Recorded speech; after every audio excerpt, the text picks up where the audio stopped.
Almighty God, who in your infinite wisdom and providential goodness have appointed office of leaders and parliaments for the welfare of society and just government of humanity, we beseech you to look upon you with your abundant favor, these your servants whom we have been pleased to quote the performance of such important tasks in this land. Let your blessing descend upon them here assembled, and grant that they may, as in your presence, treat and consider all matters that shall come under their deliberation in so just and faithful a manner as promote your honor and glory, and advance the good of those whose interests you have committed to your church. Amen.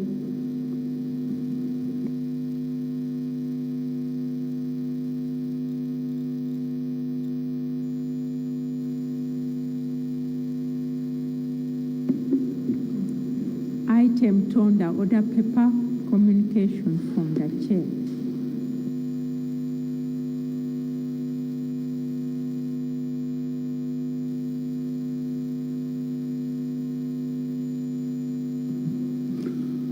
Honorable members, I welcome you to the sitting this afternoon. I wish to remind you that the 20th National Prayer Breakfast shall be held on Monday, this coming Monday, at Africana Hotel, Nile Hall, beginning at 7 a.m. You are all invited to attend, and this announcement has been made a few times. So please be there, and we stand together and pray to the Almighty God for more blessings for our country and our people. Honorable members, on Thursday, this House will be going on recess to enable you prepare for independence and all the other activities that you need to do while you're not engaged here. So I'll be making that announcement on Thursday evening after the sitting on Thursday. And when I do that, I'll also communicate what day we'll be returning to proceed with the business of Parliament. The purpose of saying this now is to let you know that we have to do what we must today, tomorrow, and on Thursday, so that we prepare to leave our business at a good position, that when we come, we can continue from there. But what needs to be done, we should do it before we go on recess on Thursday. So let's double our efforts. Committees that are ready with their reports should come forward, and then we process them in the next 2-3 days. Honorable members, let me announce that the Honorable Member for Masindi District, the Honorable Bintu Jalia, woman member of Parliament for Masindi, was elected chairperson of the Uganda Cooperatives Savings and Credit Union during the 44th Annual General Meeting, which was held on the 28th of September 2018 at the Grand Imperial Hotel. The Uganda Cooperative Savings and Credit Union is the apex body, which brings together a total of 1,252 SACCOs in the country. She's the first woman to hold this office, and she's heavily involved in the parliamentary SACCO, and I think that is the platform from which she launched her candidature to take over the national cooperative, overall cooperative governance. So congratulations, and thank you very, very much. And that is why our cooperative savings in Parliament, which I encourage all of you to join, is actually doing very well because of the reputation of people like the Honorable Jalia Bintu. Thank you, honorable members. There are members who had requested to raise some urgent issues, and that include the member for Kampala Central.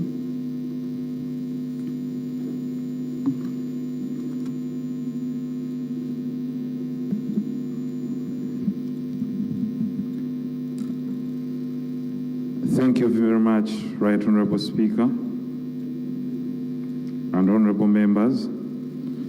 Right Honorable Speaker, there is an issue of national importance that is looming through the city. Honorable members, it is true that the Uganda National Bureau of Standards is mandated is given mandate by this Parliament through legislation to verify the goods through what we call the PFOC, the pre-export verification and conformity, so that all standards of goods that enter into this country are those that are up to standard. However, what is looming today is that over 100,000 traders in the city have threatened to go on a sit-down strike as a result of the following. Right Honorable Speaker, over 5,000 containers of goods are stuck at Mombasa and others at the various spots where they are supposed to be verified because of unwarranted delays. Right Honorable Speaker, these people walk into banks and acquire loans at very high interest rates. Any impediment to trade in East Africa to our traders is definitely a destruction of their capital. Aware that people access capital at a very expensive rate in Uganda, therefore any delay to have their stocks in the shops in Uganda is an impediment to their trade and therefore their profitability. Right Honorable Speaker, you clearly said that this is a house of justice and where we come or walk to acquire solutions. Briefly, Right Honorable Speaker, these are the reasons as to why these people have decided that they will close shop in order to seek redress. One, after having these goods pre-verified in the different areas, there is re-verification. They are ordered to pay taxes, which is within the law, and after payment of taxes, they are asked to do re-verification in some cases. This has become a den of corrupt officials. For what happens when someone has imported, some even import these goods in groupage, because not all of them have capital to import a full container of goods.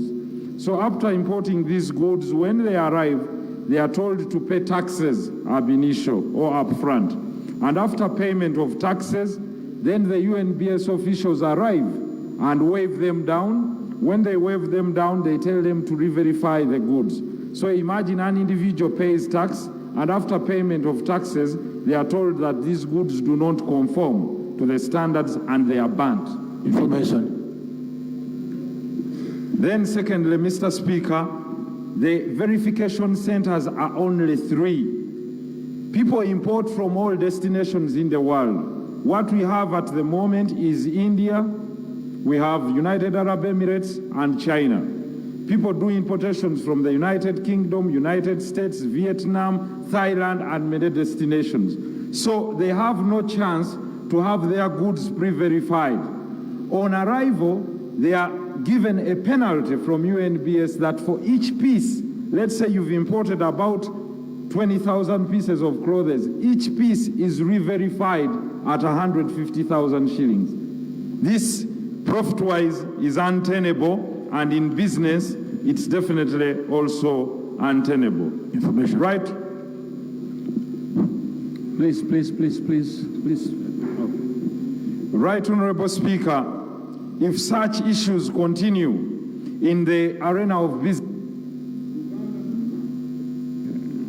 can I seek a minute? Thank you.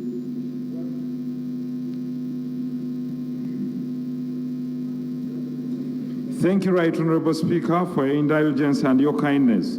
We shall not only lose taxes, but we shall also discourage people from importing goods that are not manufactured in Uganda. Why?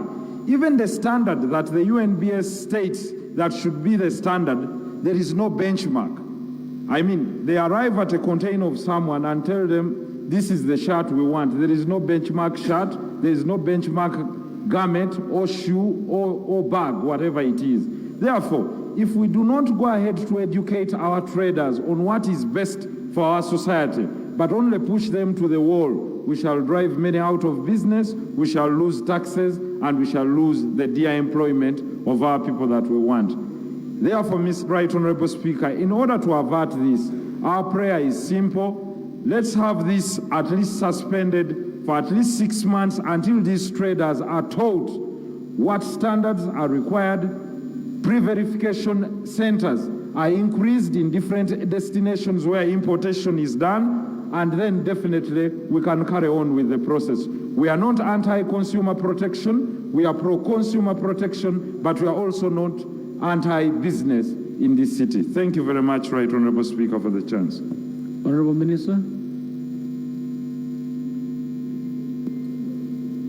Bureau of Standards has some issues. Am I on? Yeah, good. Thank you very much, Honourable Speaker and the colleagues. The issue of standards and the quality and taxes. URA is responsible for assessing for taxes and collecting. UNDBS is responsible for ensuring that what we bring in the country meets the standards of the country. Mr. Speaker, I would like to inform this House that we are in a process now of making sure that there's what we are calling them tax stamps. These stamps will form as a kind of, not document, it will assess the value of the taxes that ought. Point of order.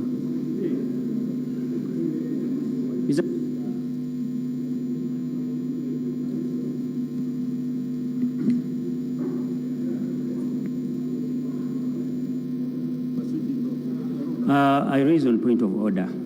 Mr. Speaker, the minister was requested to stand up and answer the prayers of traders who are suffering, traders who buy goods using their money, borrowed money actually. Even the goods they say they are verified, they don't verify them, they just give certificates. Traders are suffering, and the minister is taking us towards taxation. Is he in order?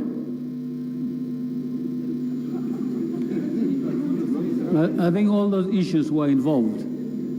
Issues of those pre-verification things, after tax, all those issues of taxation were involved. So let the minister answer. If there's deficiency in what he says, then you can ask for questions. Thank you much, Mr. Speaker. I thought I should give a preamble before I come to the answer. So what I was saying, Honourable Speaker and colleagues, we are getting a system that we remove this inconvenience which Honourable Sereko was presenting. But I would like to promise this House, because I would like to come here and speak with the confidence and give even statistics. Can I ask this House to allow me, first of all, to get the details which Honourable Sereko was talking about and verify them, but so that then when we come here, we'll be giving you the position that I know very well about. All I want to commit this House, we do not want to inconvenience our traders at all. We do not. That's not our intention. And that's why I'm saying that new system which we are developing now should be able to get rid of what we were talking. So I would like Mr. Speaker to come back to this House next week with the full details so that I can give a full answer. Honourable Minister, I have heard that the traders would want to go on strike tomorrow. In the meantime, what happens if that's what the member said, that they want to go on strike tomorrow.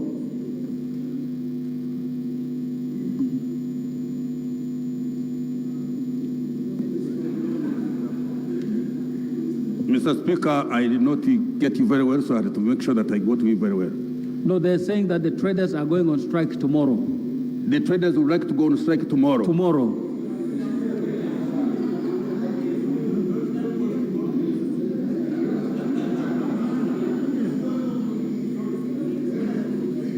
Please, let's have some order. No.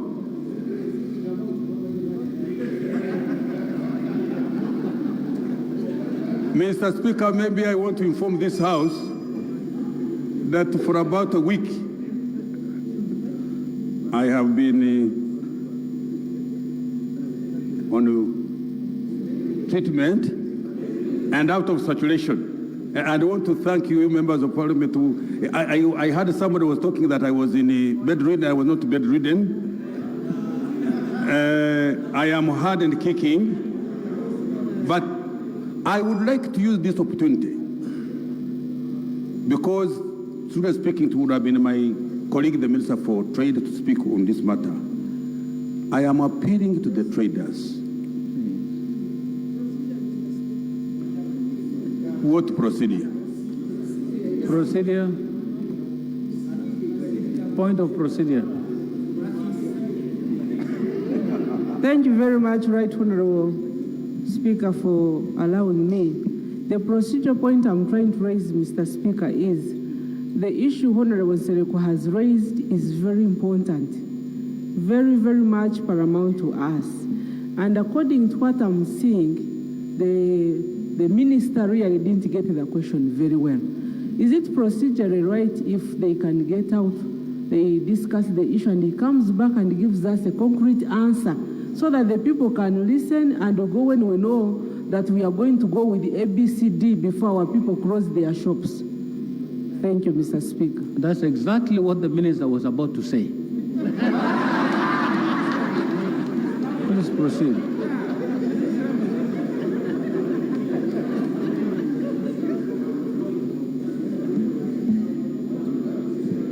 Even if, thank you very much, Mr. Speaker, I am requesting with due humbleness that I be given a chance.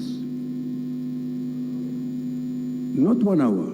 I can't get all the information in 1 hour. I will be receiving this house.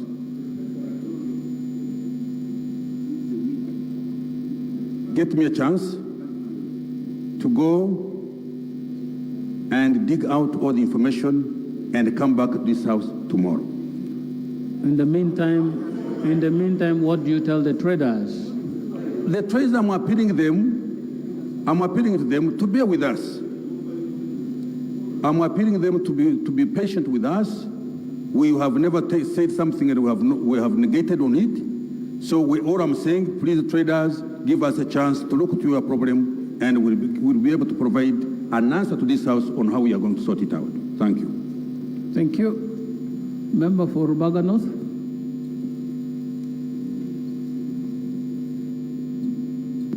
Thank you very much, Mr. Speaker. I raise on a matter of national importance. Mr. Speaker, land measuring to approximately 30 acres belonging to the National Animal Genetic Resources Center, that is NAGRIC, located in Entebbe, has been faced off by a seemingly highly connected encroacher. I physically visited this land over the weekend, and I vividly saw bouncers guarding it, in addition to the chain link barbed wire fence that has been put to seal off this government land.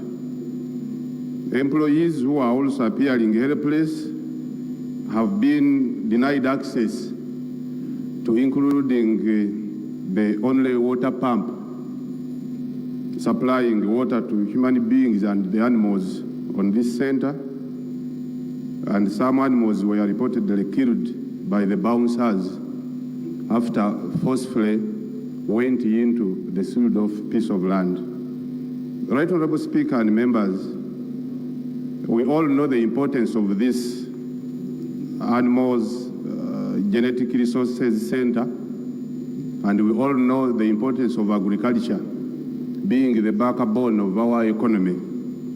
And if it's land belonging to government entities under naive can easily be taken away like this, it is very threatening to agriculture and our economy. Right Honorable Speaker, I wish government explains the status and the future of this resources center, Animal Resources Center.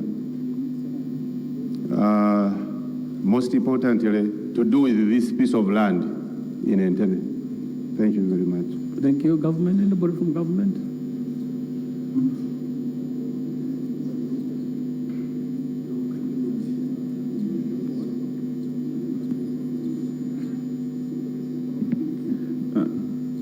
Mr. Speaker and honorable colleagues, we request that you give us some time and we get the Minister of Agriculture to explain this issue before the sitting ends today.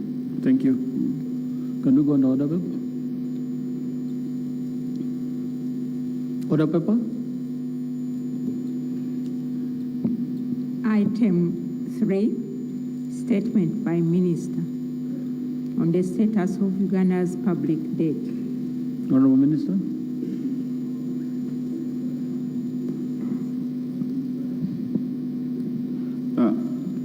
Right Honorable Speaker, as requested by this House, the following is the status of Uganda's indebtedness.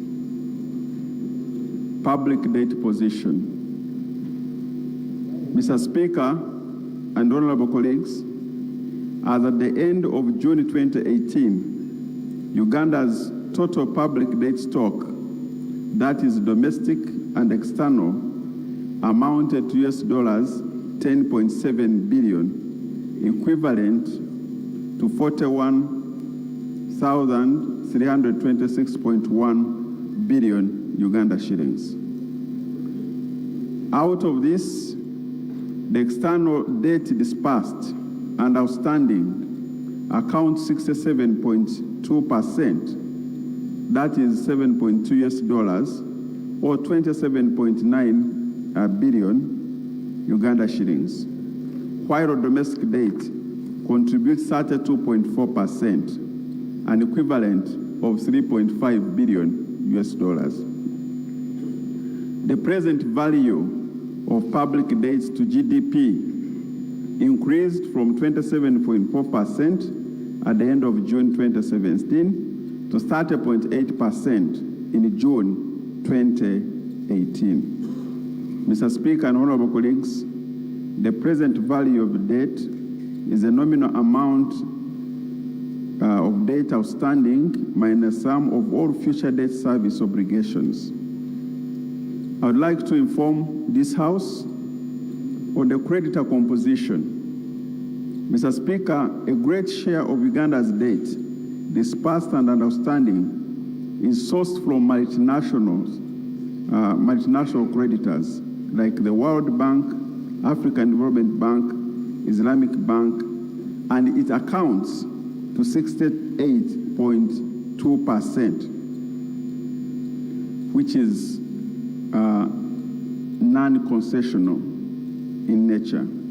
Whereas the bilateral creditors, like from Japan, France, China, accounts for 31.1%, and commercial banks contributes only 0.7% of the total external debt portfolio as at the end of June 2018. Colleagues, the share of treasury bills to bonds has improved to a ratio of 26 to 74 as at June 2018, from a ratio of 31 to 69 in June 2016, achieving the target of share of treasury bills to T-bonds of 30 to 70 under the 2013-18 Public Debt Management Framework. It's important to note, colleagues, that the larger the share of long-term instruments, the lesser the strain on the budget, because the lesser the interest expense in the short run. Mr. Speaker, the 92% of Uganda's stock of external debt is in 4 major currencies: US dollars, Chinese yen, Japanese yen, and euros, whereas the domestic debt, on the other hand, is all denominated in Uganda shillings. The composition of debt per sector. Honorable Speaker, the 4 major biggest beneficiaries of debt financing by sector are energy, works, agriculture, which is consistent with the government strategy to reduce the cost of doing business, develop infrastructure to boost growth, energy for support of industrial development, and this contributes 86%. So the total of our debt to the energy sector, roads and works contribute 86% of our total debt. Interest rate for external debt. A bigger proportion of the Uganda's debt disbursed and outstanding. Point of procedure.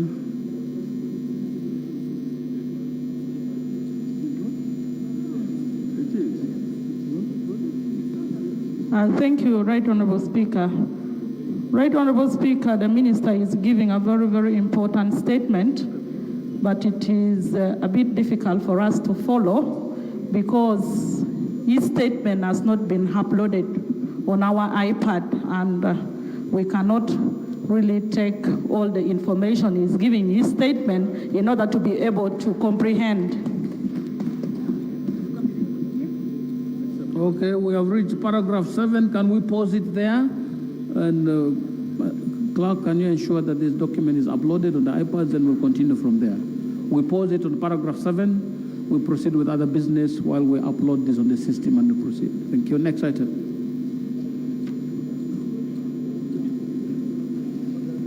Next item. Item 4, urgent questions under Rules 46. Question raised by Honorable Elizabeth Karunji.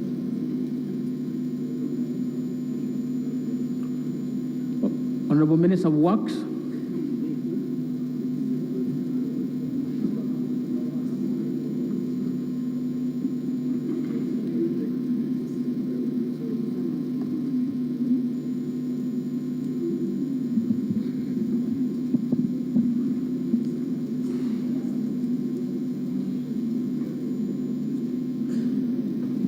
Thank you, Right Honourable Speaker. Honourable members, during the sitting of Parliament on 24th July 2018, Honourable Kalunji Elizabeth Baikirize MP Kanungu raised a concern over a broken bridge in Nyamirama sub-county that has hindered transport between Kanungu and Rukungiri district and cost human lives. Mr. Speaker, allow me to respond as follows. It has been established that the bridge site lies along the Nyamirama-Rushaka Road in the Kanungu district. This 11.2-kilometer road is part of the Community Access Roads Network and was constructed under the Community Access Infrastructure Improvement Project known as CAIP, which was implemented by the Ministry of Local Government in financial year 2015-2016 to district road standard. The site is at the border between Kanungu and Rukungiri districts, where the two districts are separated by river Ntungwa.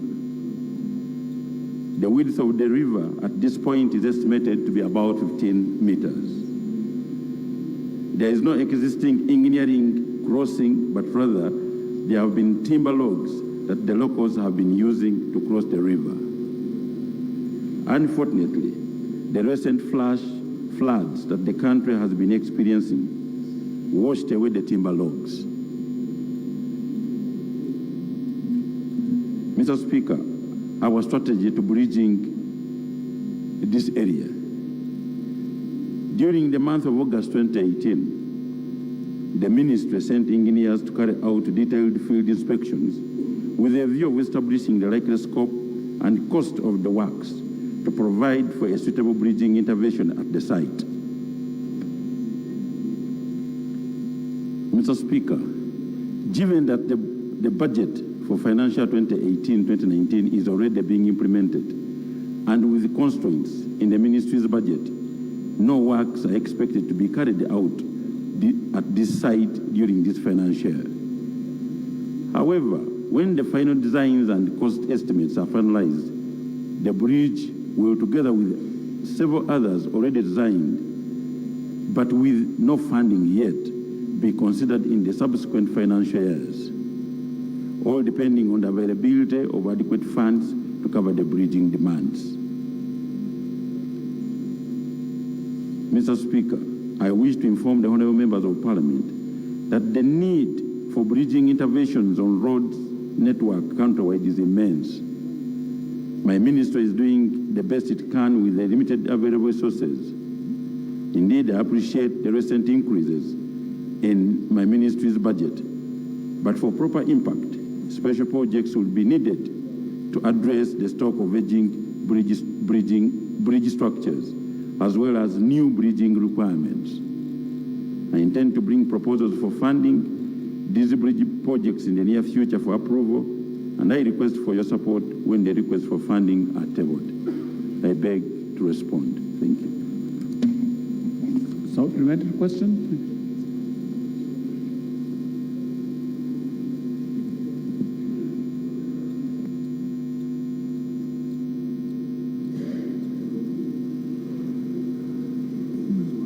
Thank you very much, Right Honorable Speaker.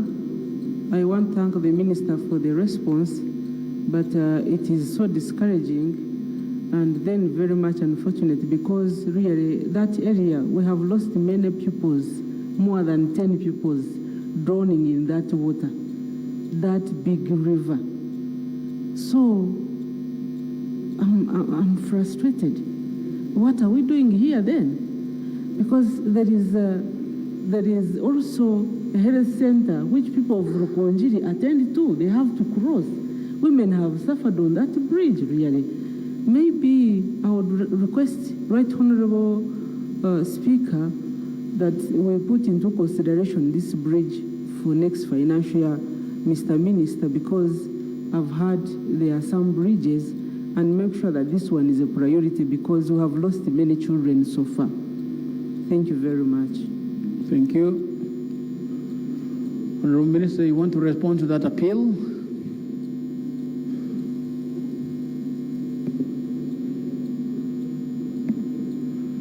Thank you, Right Honorable Speaker. Right Honorable Speaker, it is true the concern of the Honorable colleague.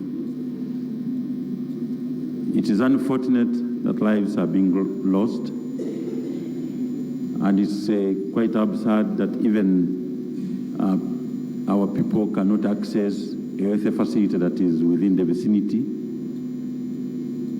But Right Honorable Speaker, like I put it, and I humbly put it, that all this, it is not an issue of repairing because, like I put in the statement, that there is no engineering aspect at all. When CAIP did this work, it never helped out in working on this bridge. They just put logs, and these are the logs that were washed away. So our engineers are trying to look at the estimate, the design and estimate. It is against that background that we can make a real seriously informed decision that maybe this amount of money, we can go and look around and try to do it, or the real answer that we have to give is to inform the honorable colleagues and the country that we can plan for this next financial year. But if resources can't be availed, if we can find within the system, and it's within a manageable, because a distance of 15 kilometers, the width of 15 meters is not quite small. It requires a substantial amount of money that requires proper planning. Thank you. Next question. Item 4.2, question raised by Honorable Pius Wakabi. Tourism.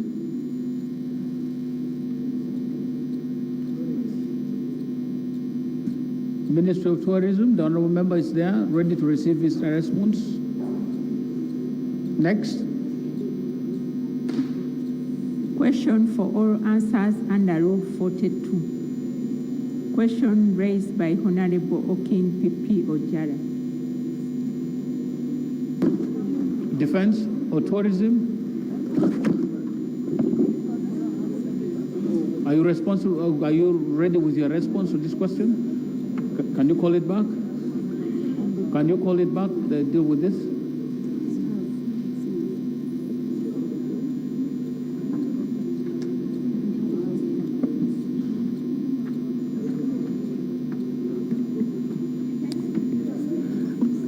Right Honourable Speaker,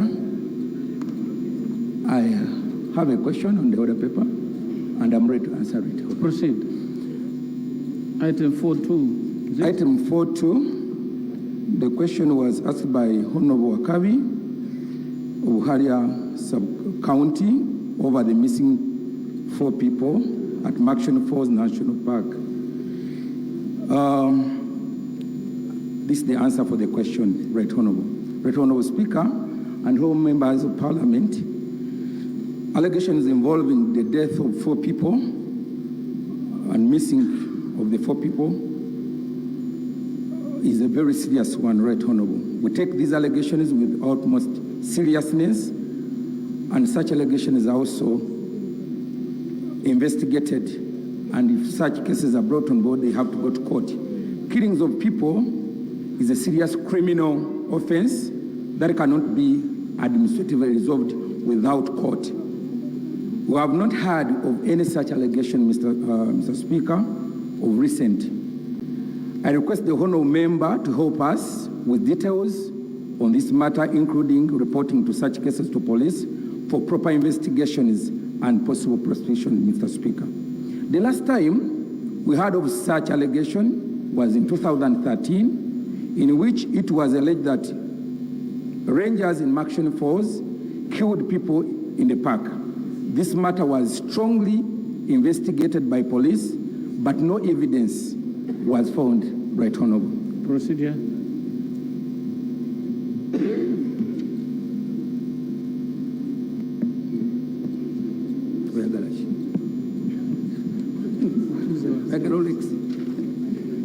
Mr. Speaker,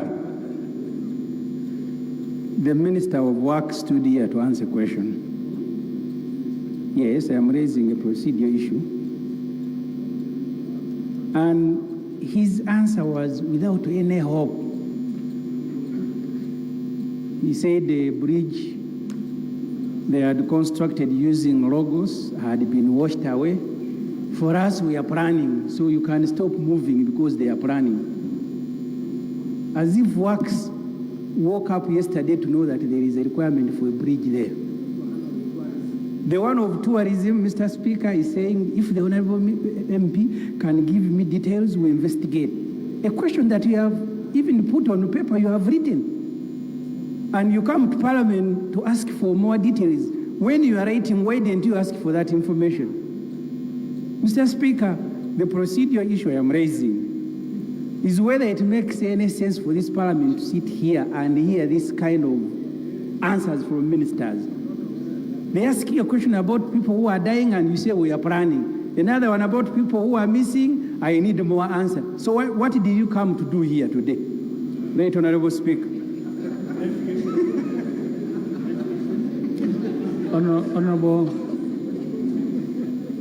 Honourable members, when the Honourable Minister walked in, the question had already been read and passed. And it was out of his insistence that he was ready with the answer that I allowed him to proceed to answer the question. When I immediately started answering the question, he said he needed more answers. So he didn't really have an answer. So you were not ready to answer this question. Because you cannot answer the question by saying, I need more information from the honourable member who raised the question. If you're not ready with the responses to the question, you can consult with the member, then you can come and give a response later.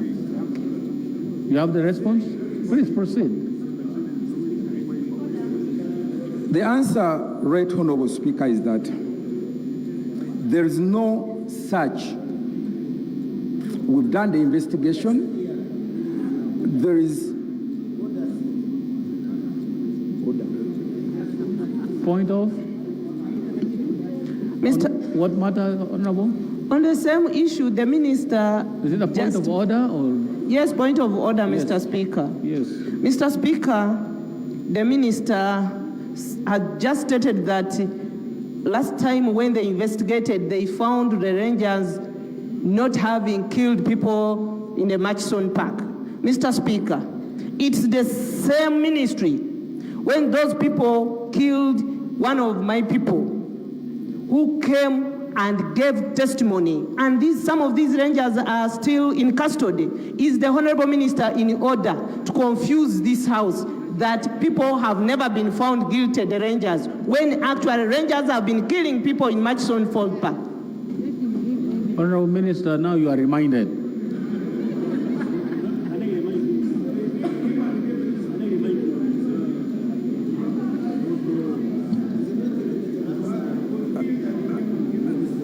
The last time, Honorable, I was quoting a civil suit. Members, can we have order? I was quoting a civil suit that we had in 2013. I think that's what the Honorable Member is talking about. It was civil suit number 40, where we had Jawotho John Bosco versus Ua regarding the same matter. And this suit was dismissed by His Lordship Albert Lugadia Atochi on 2nd March 2016. Of course, there was discussed, but we went to court and it was dismissed. So I therefore say it's not true that rangers have been killed and kidnapped in Murchison Falls National Park. But this cannot stop honorable members if there is any evidence, because we've done thorough investigation as a department of OA and as a ministry. But if there is any evidence that can be provided, we cannot close that door.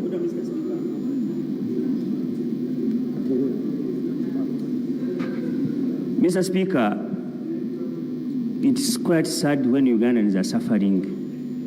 For example, in Katerera, one ranger found these young boys who had gone to the national park. Instead of killing him, he cut off his 2 legs and he left him to die there.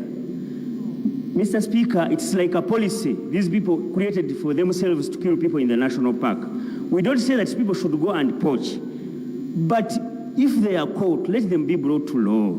Mr. Speaker, is the minister in order to keep on lying that rangers are not killing people when we have evidence? For example, Yoram in Kakari, they cut off his 2 legs and left him to die there. Is he in order, Mr. Speaker?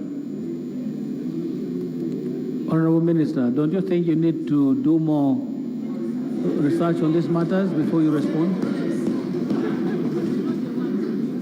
Mr. Speaker, these are new cases. I was answering a specific question. The honorable member is raising a question from Katerera. I wouldn't come prepared for that. But I promised this House that we still have a lot of issues to do with human-wildlife conflict. And I requested for time from this floor of Parliament that we are coming up with a comprehensive human-wildlife conflict mitigation measure that we want to play before. But this time, I came specifically for a question from the honourable member. So the other honourable members have issues which I cannot answer because I was not prepared for them, but I was just prepared for this particular question, Honourable Speaker. Procedure.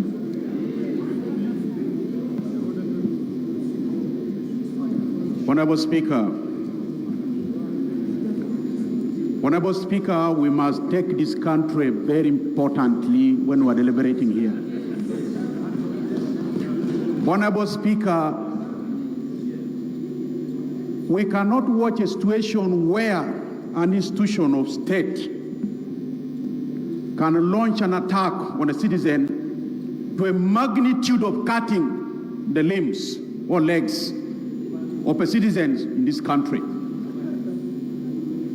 And the minister in charge comes to the House to say was responding to a specific issue.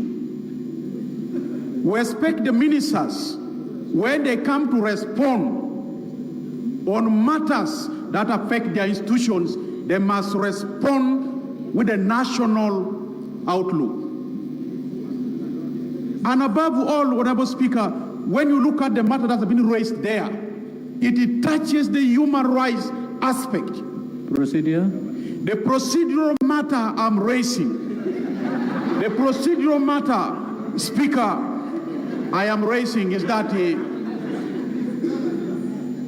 is the minister procedurally moving well? Procedure moving well. To come here and take the human rights aspect like it is not something of paramount importance in his submission. Is it procedural right when it is abusing the rights of the people? Okay, let me clarify that.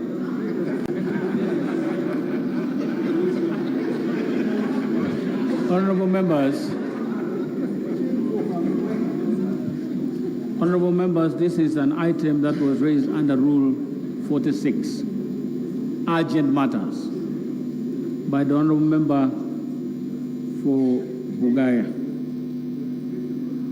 Over 4 missing people at Massishon Falls National Park who were allegedly killed by game rangers. It was a specific question raised at an urgent matter, and the answer to that should have been specific if it had been given on that day. That's why the minister is saying that he has come here with to deal with a specific question. Of course, other issues have come. Ordinarily, procedurally, the matter raised by the member for Katerera and all the other issues that were not about this would not be entertainable procedurally, because when you ask a question, it's only the member who raises the question that is entitled to ask for a supplementary question, because it's specific to what the member has raised. But of course, this does not underrate the importance of all the other issues that have affected people who are neighboring these conservation places. But the minister was proceeding well to deal with the specific matter on the order paper, but not ignoring whatever else that was being brought forward. But ordinarily, the minister should have dealt with this issue squarely, since you came prepared for it. But I've also not seen the evidence of your preparation for this, Honorable Minister. So if you are, why don't you deal with it and we move? Honorable Speaker, as you've mentioned, we don't take any allegation lightly. Procedure. We know what we go through as a country on the issues of human-wildlife conflict.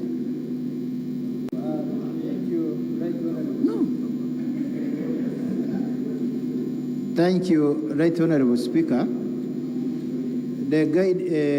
This procedure point I want to raise is that from the submissions the Honorable Minister is giving to the answer, and also various questions which have emerged from members, and even us who have not spoken.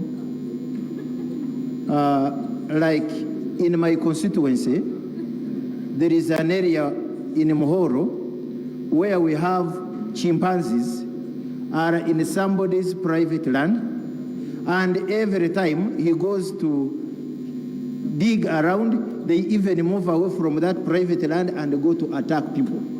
They have killed very many children. So in the event that all these matters have come up, whereas I am cognizant that he's dealing with a specific matter today, isn't it procedurally right that at this particular time, when these issues have all come up, that your chair prevails over the Honorable Minister and asks him to return to the House in less than a week or a week to address all these matters? Because we cannot, whereas he is promising a comprehensive policy action, we are interested in him answering these matters and to the satisfaction of our constituents. That is the procedure, the guidance I wanted from you, Right Honorable Speaker. Honorable members, so each time I give a ruling or guidance, it's my hope that the members are listening.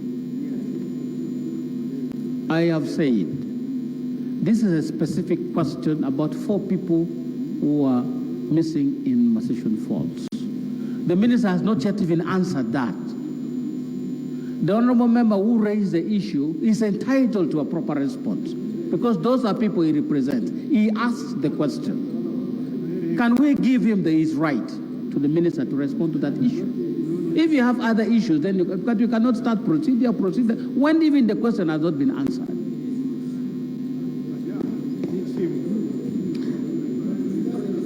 Thank you so much, Right Honorable.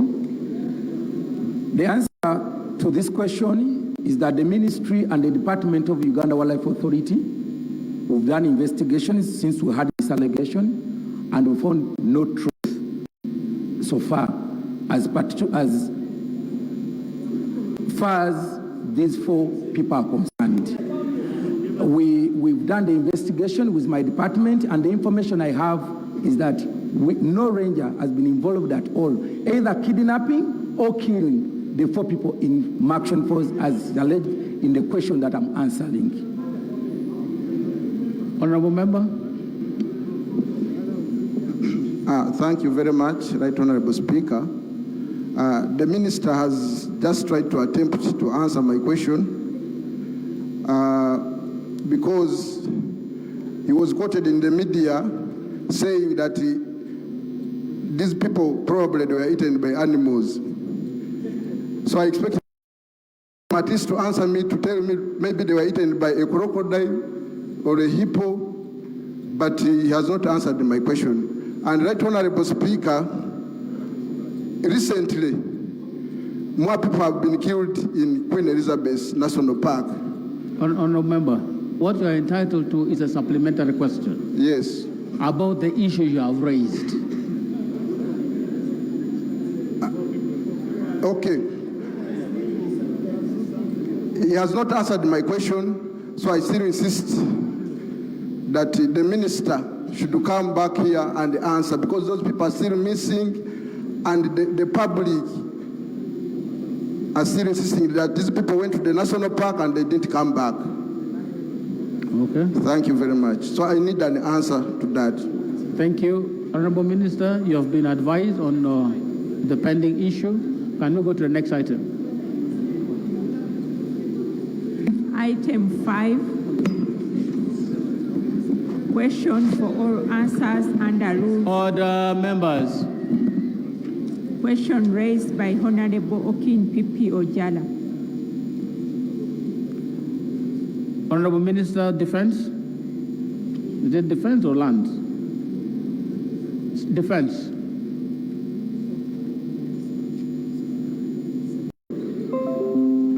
At the 25th sitting of the first meeting of the 3rd session of the 10th Parliament of Uganda, held on Tuesday, 18 September 2018, Honorable P.P.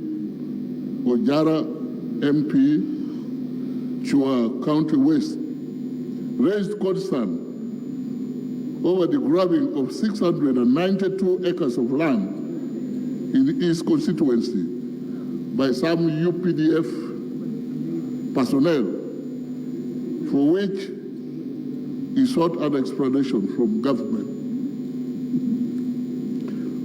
Honorable Speaker, following the concern of Honorable Ken P.P. Ojara, the Ministry of Defense and Veteran Affairs and UPDF top leadership constituted an investigation team to carry out investigations of the alleged land grabbing by UPDF personnel in Chua West County. The report of the investigations team, which went on the ground at Chua West, clearly indicates that there is no single alleged personnel involved in land grabbing in Chua West constituency, as alleged by Honorable Okim P.P. Ojara. However, we wish to call upon Honorable Okim P.P. Ojara, in case he has got contrary knowledge to our information, he should furnish us with his evidence, and we shall further investigate the matter and report back. And in conclusion, I wish to state that UPDF is a law-abiding institution which is committed to playing its role as provided in the Constitution of the Republic Procedure, of Mr. Uganda. Speaker. Procedure. I thank you. Procedure, Mr. Speaker. Procedure. I'm sure the minister is not going to run away. The moment you say the procedure, his duty was to sit down. That's what I know to be the practice, and not to say goodbye in order to evade responsibility. I have immense respect for the minister. But in the proceedings of the minister, as he was explaining, nowhere did we hear him say that the member of parliament who raised the issue was consulted by this committee instituted to furnish them with information. And you know, I'm saying this with a heavy heart because this is how we lose the debate. The member who raised the issue was not invited to furnish them with the information so that they could follow. And that shows you the nature and the quality of investigations. I don't want to say the quality of ministers, because at least with respect to him, I know his good standard, his good quality by our standards. Are we proceeding well, allowing the minister? No, we are not going to import standards.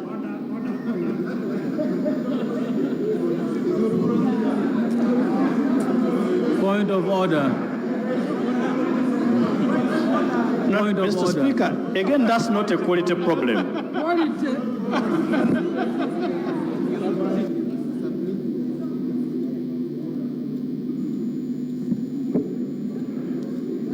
Mr. Speaker, the decorum that must be exhibited in this House presupposes that we respect each other and regard everybody here as equal.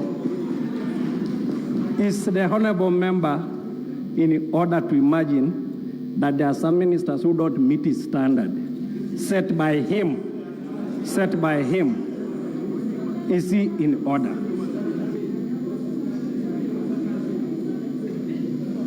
You know, my following of what transpired was that there was a comment that some standard comment. And then the honorable member simply said, no, my minister meets by our standard, is perfect. And then he went on to say that we cannot import standards. Our standards are our standards.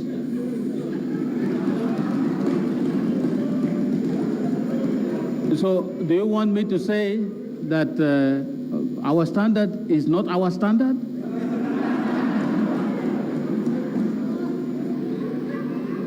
What should I say? That there's another standard that is not ours, that we should use? Please, and honourable members, on this issue of procedure and point of orders, please, I've said this many times, let me say it again. Points of procedure takes precedence over points of order only when they are raised at the same time. It does not mean that when somebody has already written on a point of procedure and there's a violation of order, you cannot call on a point of order. It is only when they are raised at the same time that precedence is given to the point of procedure. So please, this is now, I hope it's the last time I'm correcting this impression.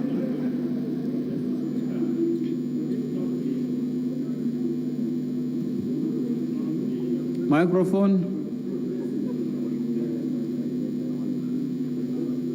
Would it not be procedurally correct that the minister tells us who they consulted other than the member who raised the issue?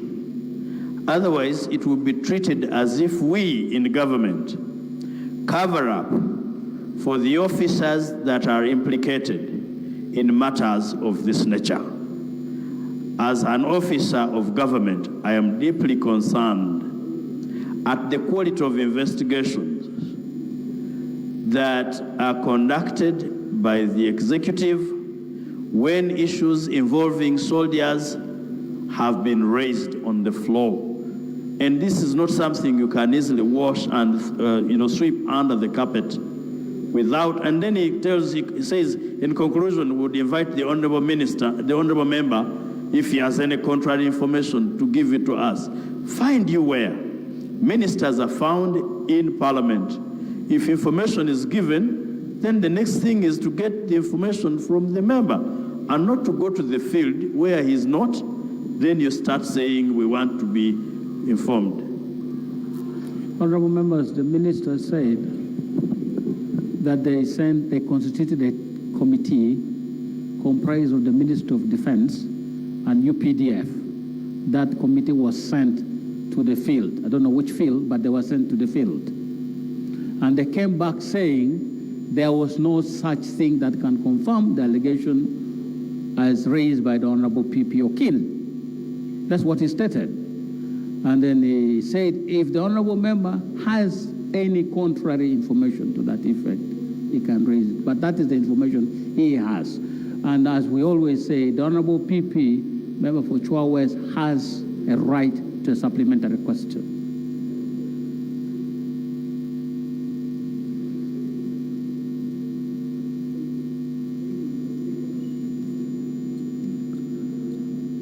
Mr. Speaker,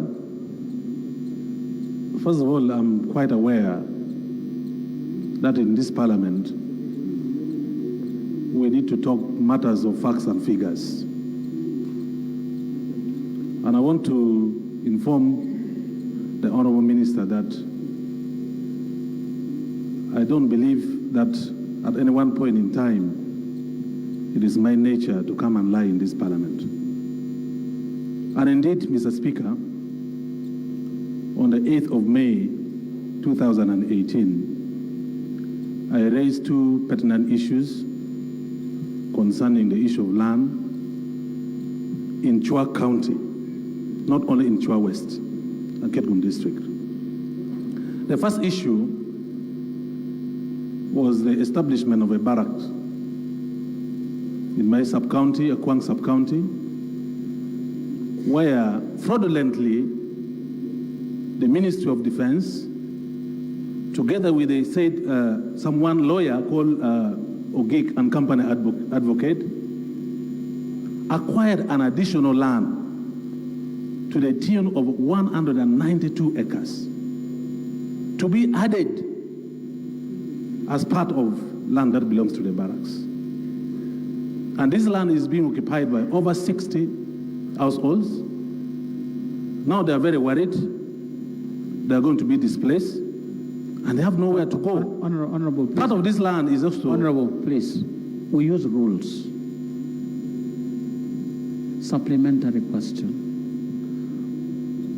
I wanted now to ask Mr. Speaker, that is the minister aware that there is an additional land being added? Is he aware that an additional land of 192 acres, which is contested by the community, being added as part of the army barracks land? That is question number one. Question number two, is the minister aware that 4 square miles of land in Orom sub-county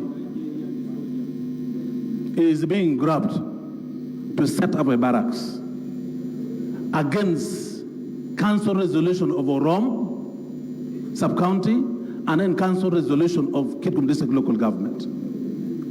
Thirdly, is the minister aware of himself being present in Orom, using a chopper and intimidating people there on the issue of this said land, the 4 square miles? Is he aware of that? That one time he was there in Orom intimidating people on that note? I rest my case, Mr. Speaker.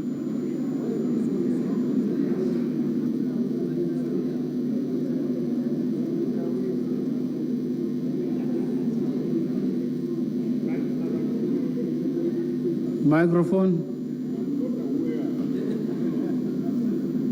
I'm not aware of any land which has been grabbed from Chua sub-county, and I'm not aware of any land which has been grabbed from Oram by UPDF. And I'm not aware of me going to intimidate any human being in the whole of Kipgum. You are not aware or you don't remember? I'm not aware of that. Right Honorable Speaker.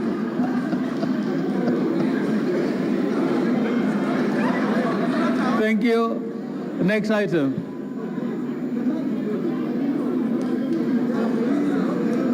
Item 5.2. Item 5.2.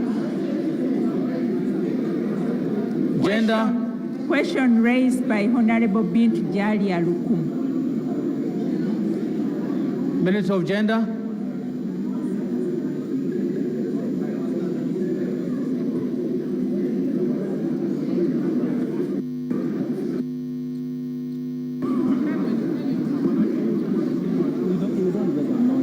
Right Honorable Speaker,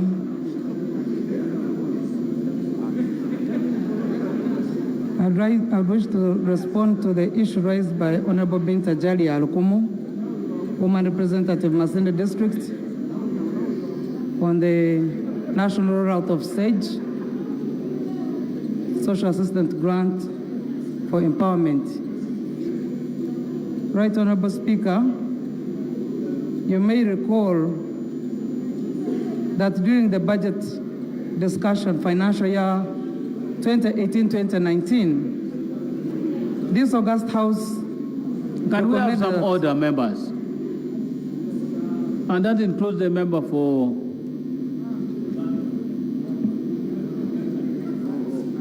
Right Honorable Speaker, you may recall that during the budget discussion of financial year 2018-19, this August House recommended that funds for the national route of SAGE should be provided for in the budget. However, funds were not provided. Right Honorable Speaker, on the day of reading the budget of financial 2018-19, you raised the concern and directed the Minister of Finance, Planning and Economic Development to make a statement to this August House on funding for the national route of SAGE.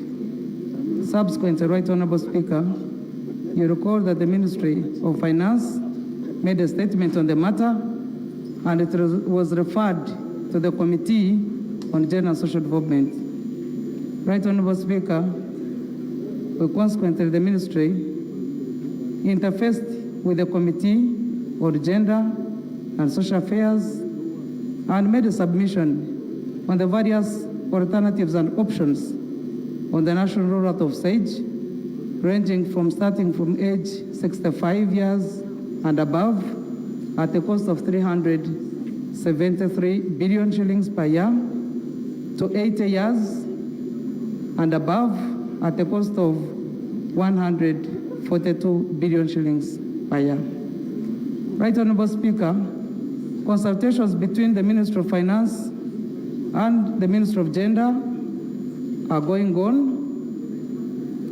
on the issue of the national route of SAGE. And I'm confident that the ongoing discussions and consultations under the Committee of Gender will yield a common position which will be presented to this House by the chair of the committee. Right Honorable Speaker, I want to thank Honorable Bintu Jalia Lukumu for raising the issue of national importance on the rollout of SAGE, which we have all been advocating for. I, however, beg to submit that we wait for the Committee of Gender to conclude its report on the matter of rollout, and we shall be able to discuss as Parliament their report exhaustively. I beg to submit. Thank you. Member for Masindi, any supplementary question?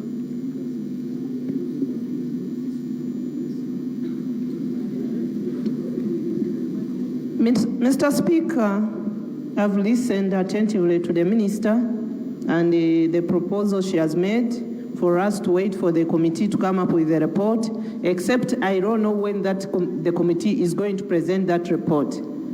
Because we've been waiting for such a long time, the districts which have not benefited, and we feel that the ministry, the government actually is abrogating our equal rights and opportunities. Why is it that specifically Masindi district and other districts, the elderly are not benefiting?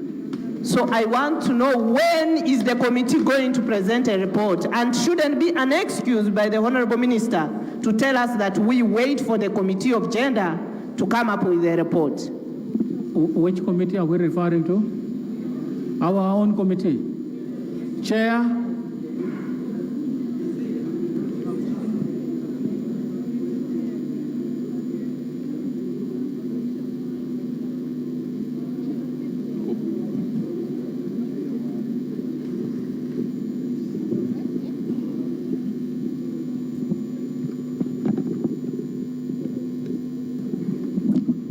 Right on, Speaker. True. I take this opportunity to inform you, right on, Speaker, and all members. It is very true. We are making very good progress in relation to generating reports for this Agri South on this matter. We have consulted several stakeholders, including the Ministry of Gender, Ministry of Finance, and many other stakeholders. Now the question, as when the report is coming, when we have one hurdle, we have one difficulty, and we need your input in resolving this difficulty. And in a few minutes from now, I will ask you to ask one important person here to tell us when we get something. About 4 weeks ago, we had a meeting with the Minister of Finance.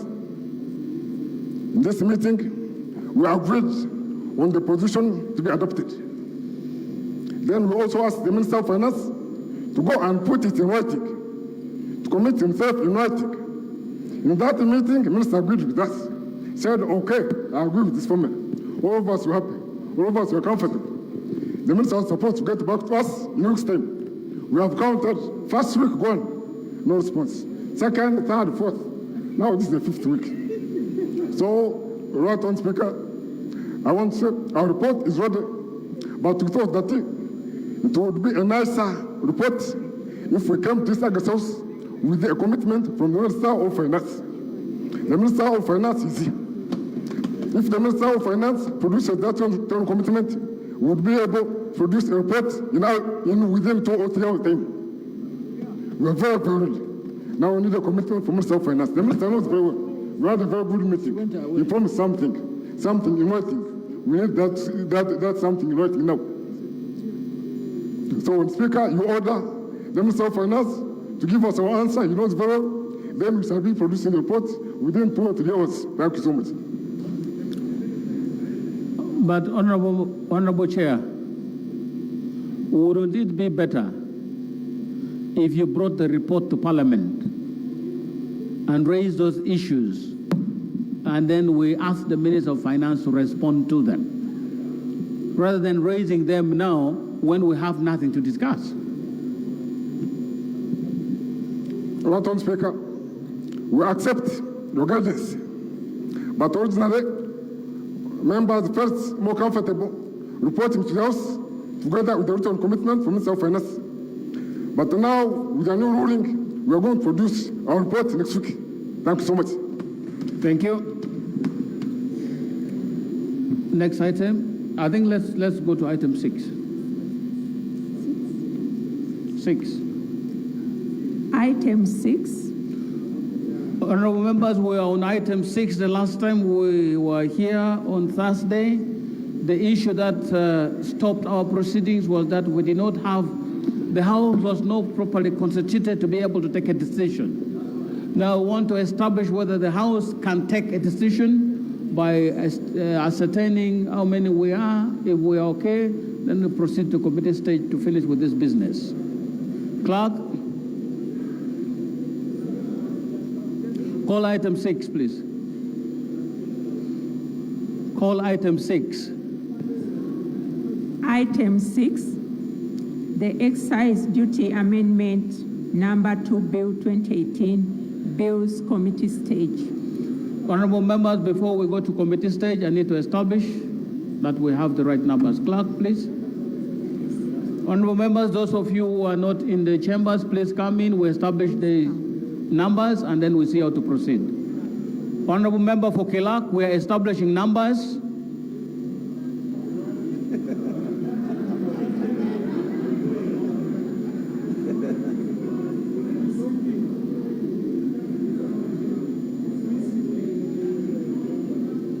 Honorable members, those of you who are in the lobbies, please.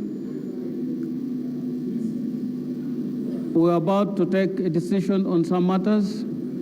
Please let's have you come in and we ascertain our numbers and we'll see how to proceed.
Order, honorable members.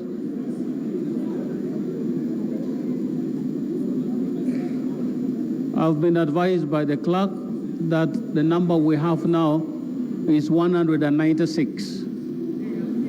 And I'm hoping that these numbers do not include ex-officio members.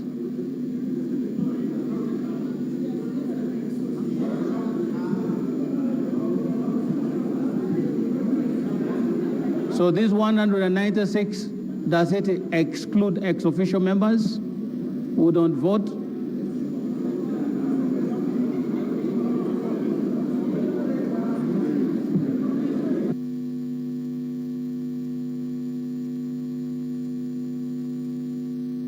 Honorable members, the number of 190, order.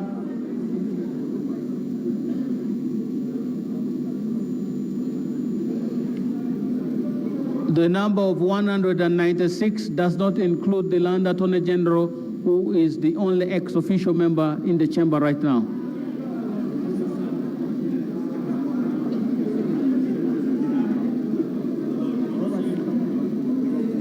Did you include the Honorable Chinji?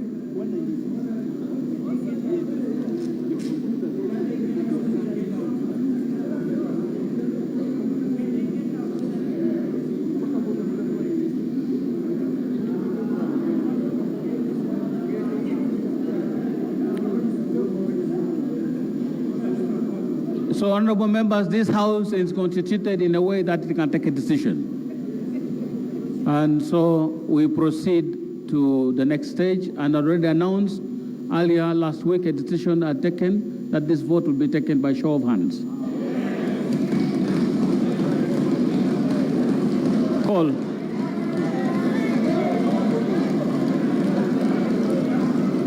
Call the item, clerk.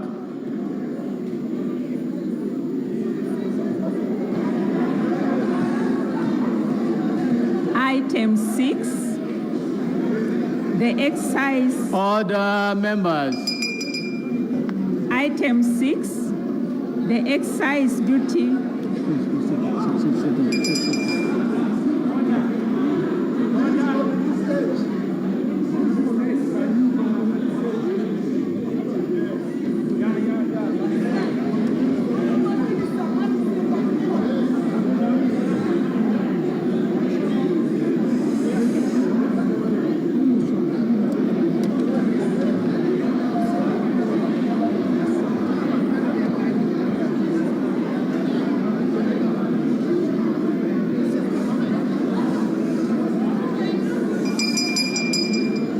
Order.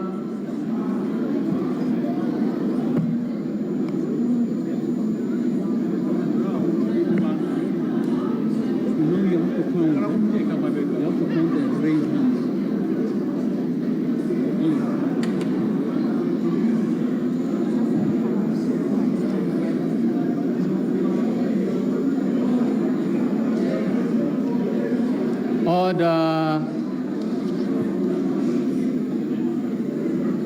Clause 1. Clause 2. Clause 2, honorable members.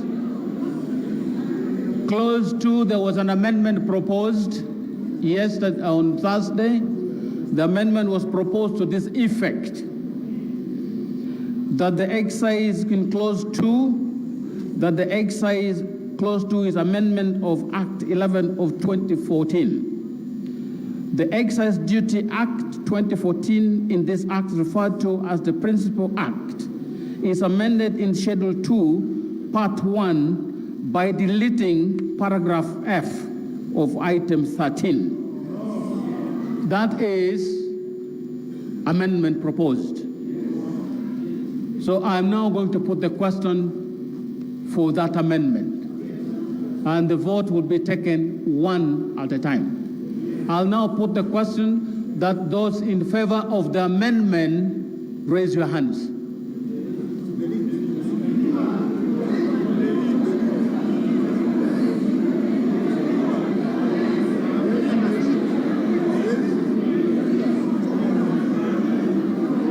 Please and keep it still so that it can be counted. Stop shaking your hand.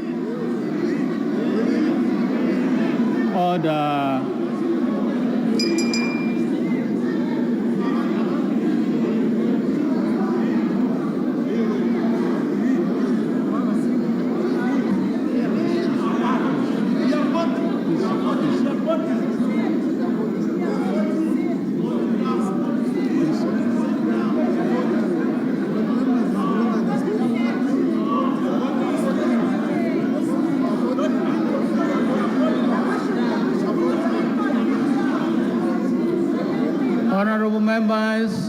Honorable members,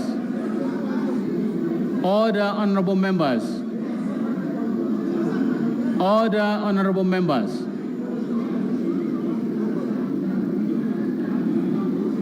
Let me state it again. The motion, the question I am putting is to the amendment proposed by the Honorable Member for Ndorwa to delete, to amend this bill by deletion of clause F in the bill, in the act.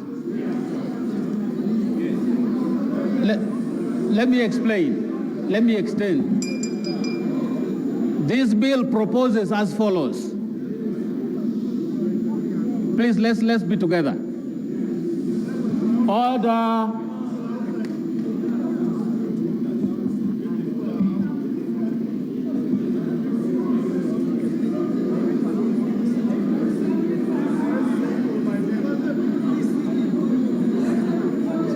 Please, there is enough space in the House.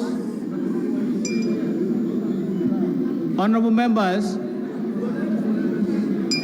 this bill proposes to amend paragraph F of the Act by changing the amount of 1% to 0.5%. That's what is in this bill. Okay? Now, the amendment being proposed by the Honorable Member for Ndorwa, Honorable Nwagaba, is that the whole of paragraph F should not even be bothered amending it. We should delete it altogether.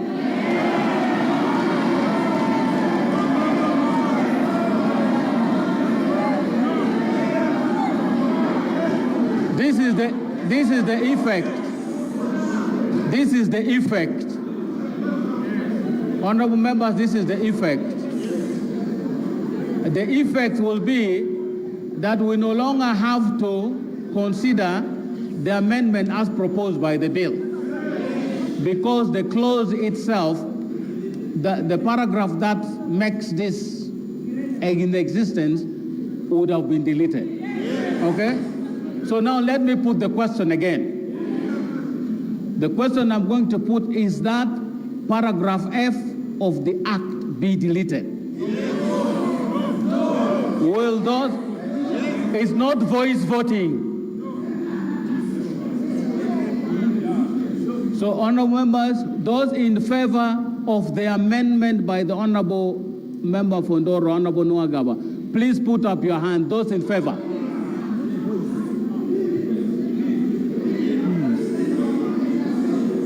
Order.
Okay.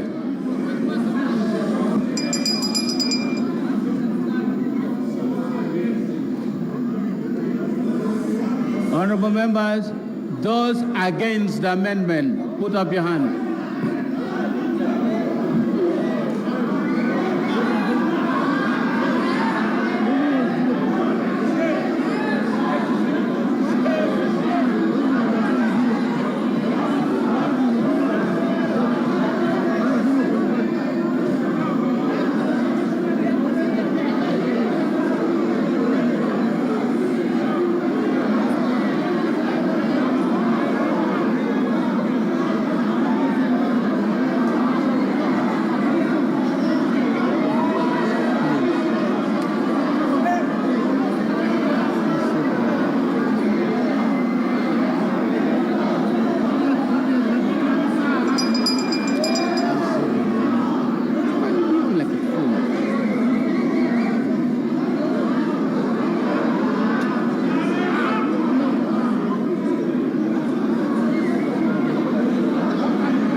Honorable members,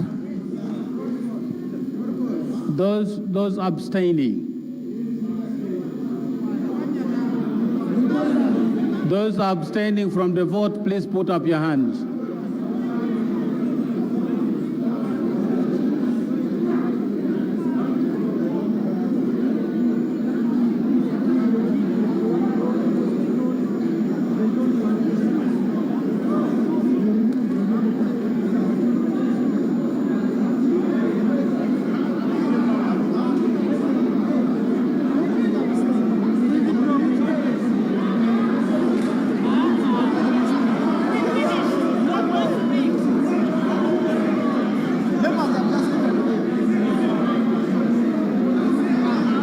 Honorable members,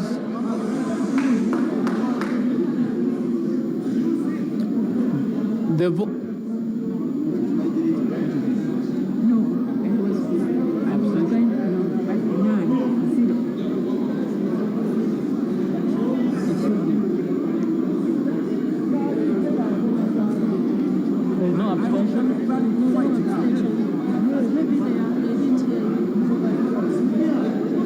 Honorable members, the results are as follows.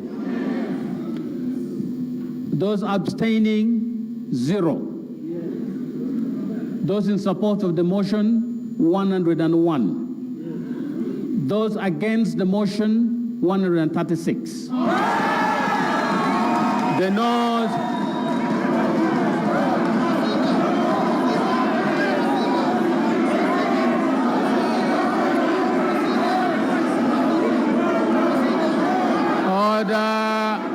please.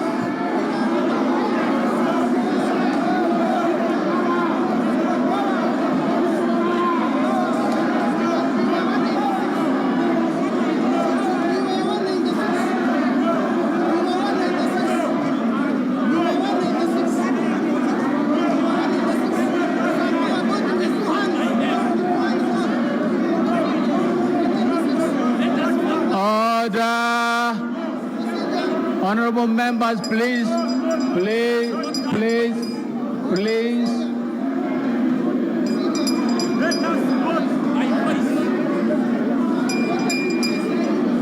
Honorable members,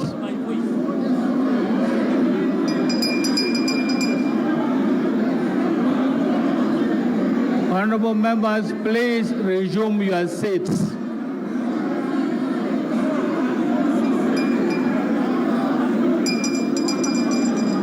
Please resume your seats. Please resume your seats. Please resume your seats.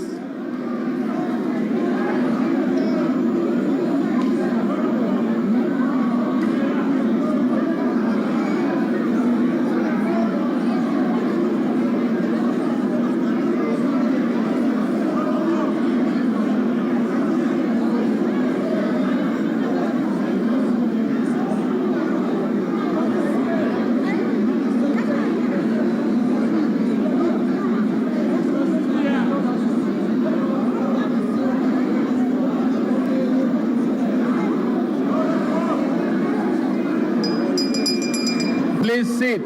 Please find places to sit.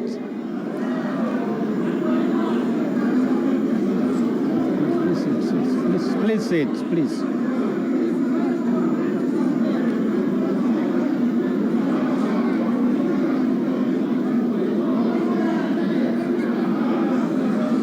Honorable members, please sit. That includes the chairman of defense. Please sit.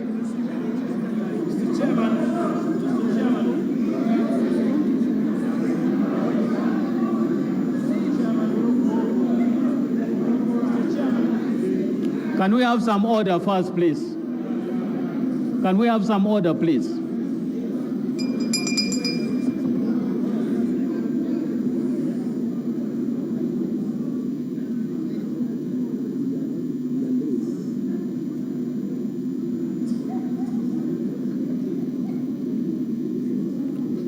That is why I was calling for calm during the vote.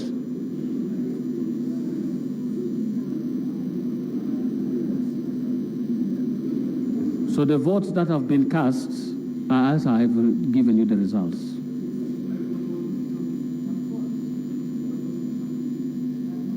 Zero abstention. Those for, 101. Those against, 136.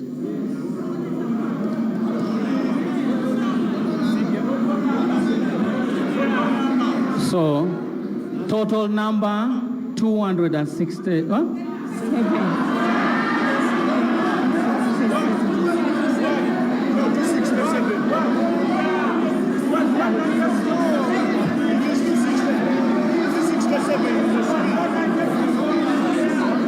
The total number. No, from the honorable members, please, please, please, please.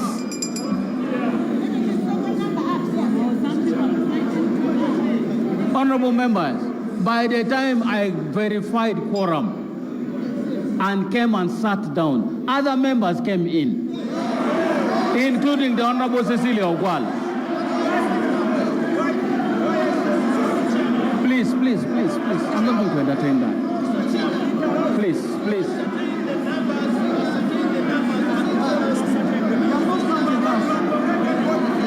Honorable members, please. Honorable members, can we sit down?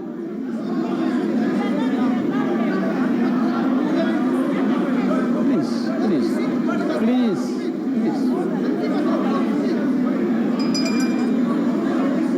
Can we have order?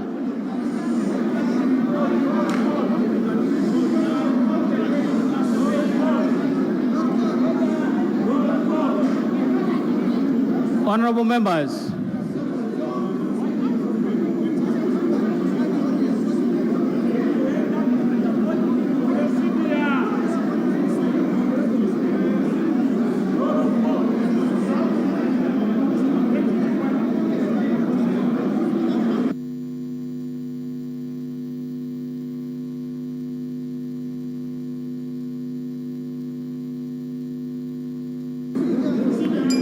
honorable members, let's do it this way.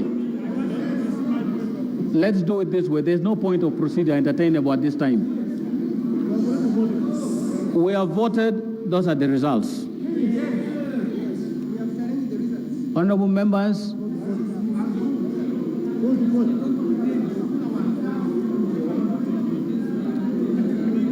we want the records to be clear, because I personally witnessed some misconduct in the course of the voting. And there are members I pointed at, and if they want me to mention their names, I can mention their names. There was some misconduct in the course of the voting. So we are going to vote by roll call and tally.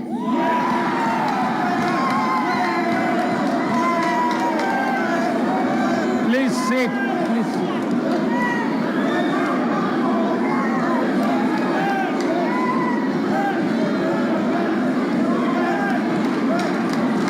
Order.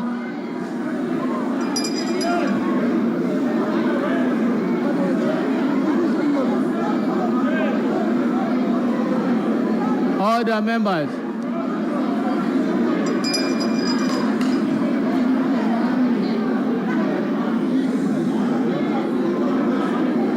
Can we have some order?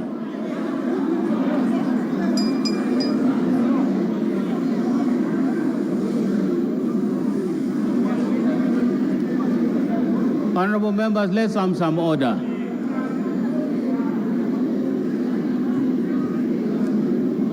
So, we are going to take this vote by roll call and tally. Honorable members, the rules as amended say the doors should be locked, but you can see the way the numbers are. If you say you lock the door, you lock some members out. So, you see, this is going to be by roll call and tally, where each member will stand on a microphone and announce their vote. Okay? So, order.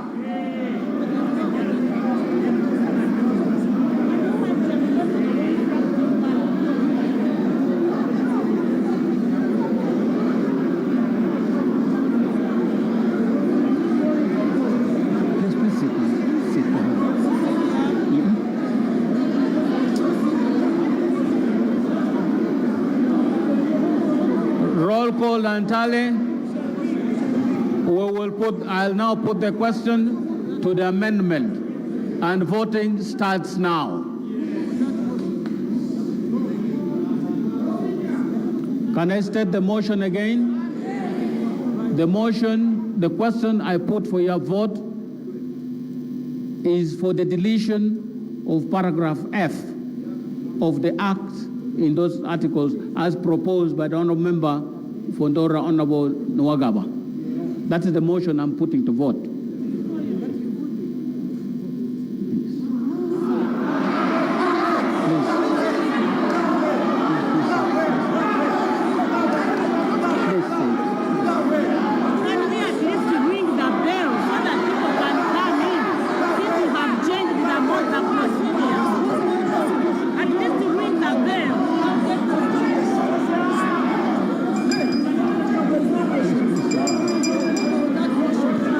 Honourable members,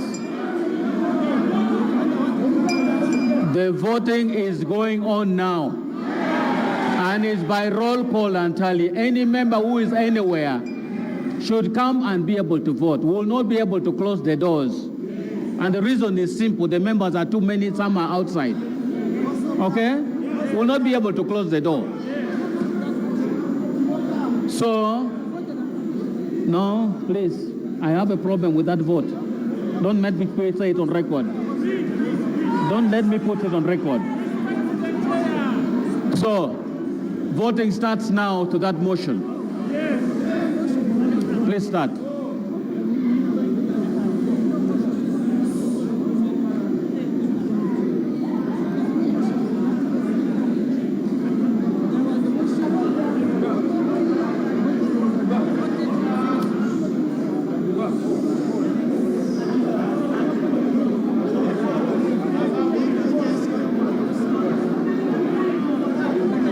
Honorable Ababi Kujeska.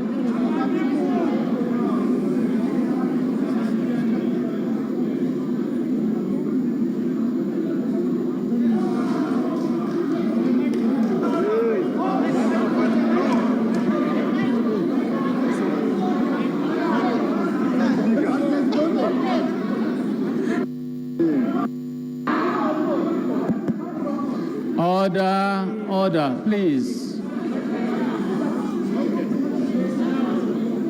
Right Honourable Speaker, I vote for no.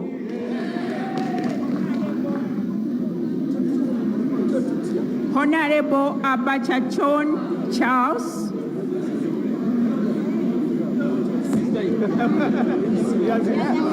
Honourable members, can we have order so that we can listen?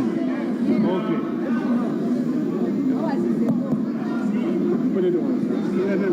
Honorable Abala David.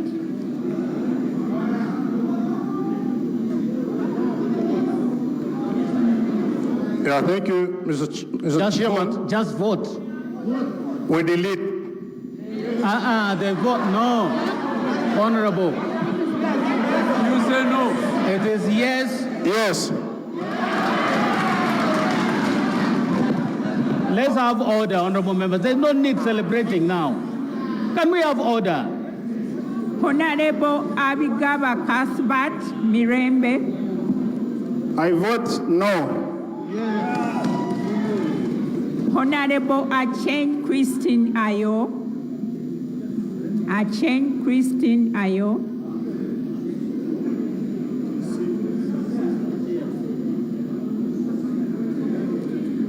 Honorable Achia Remegio.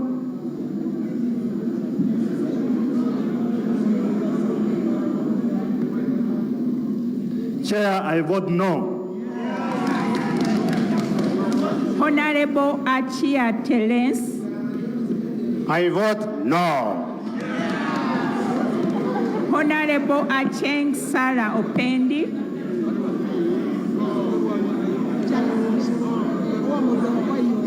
No. Honorable Achiro Luse Otim. Microphone. Yes. Honorable Asidri James.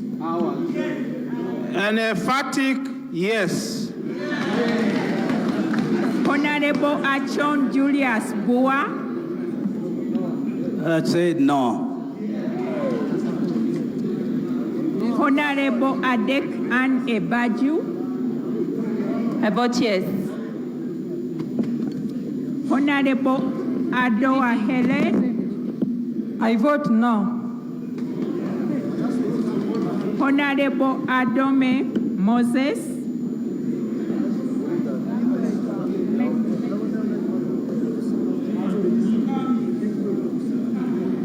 Honorable Adong Lily. Yes, delete. Honorable Agaba Abbas Mugisha.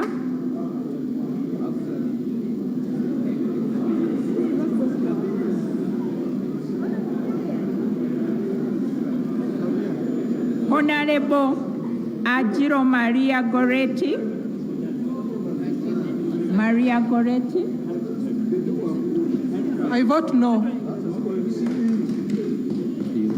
Honorable Akamba Paul.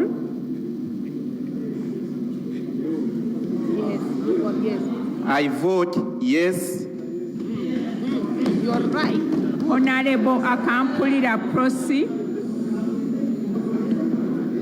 I vote yes. Honorable Akero Judith Franca. Honorable Akero Judith Franca.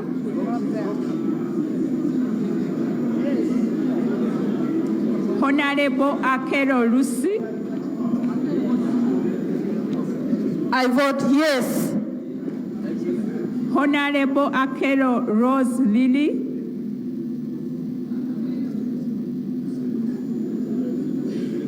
Honorable Akero Sylvia.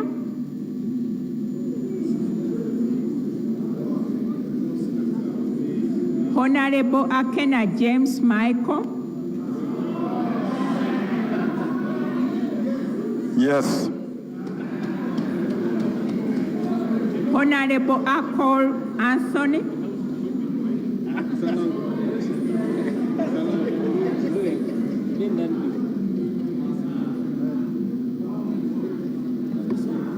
I vote yes. Honorable Akora Maxwell.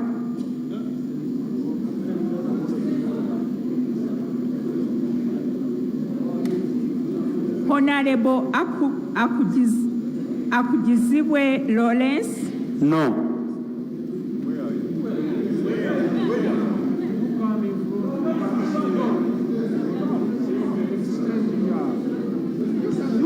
No. Honorable Akrut Violet Adome. Honorable Akrut Violet. Honorable Alpel Achira Margaret. I vote no. Honorable Alero Tom Azar.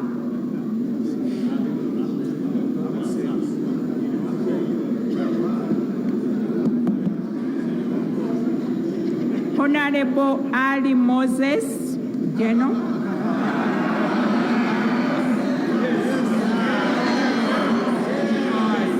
No. Honorable Alion Odria. Honorable Alion Odria. Honorable Alumu Santa. I vote yes. Honorable Alupo Faith. Honorable Alupo Faith. Honorable Aliek Judith. No. Honorable Amede Agnes.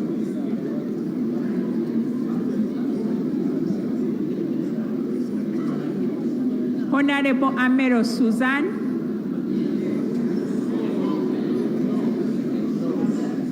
I vote yes.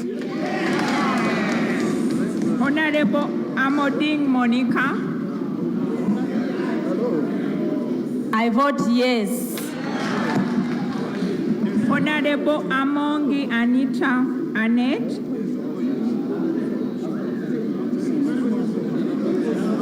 Honorable Amongi Betty Ongo.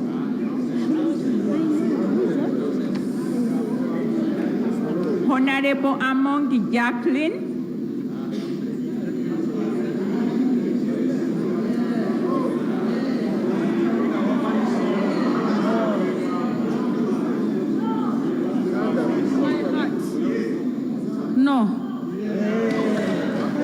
Honorable Amoru Paul. I vote no. Honorable Amule Doreen. No. Honorable Angela Fred.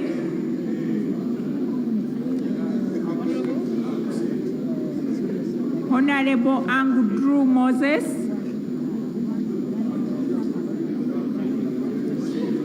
Honorable Angela Frederick. No. Honorable Anita Ephraim. No. Honorable Anyakun Esther Davina. Honorable Anyakun.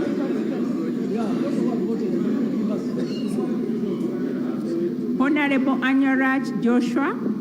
Yes. Honorable Ogon Silas Aogon.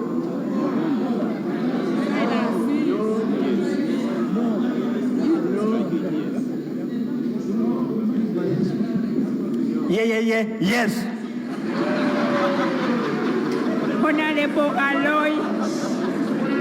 Honorable Aloy Betty Ochan.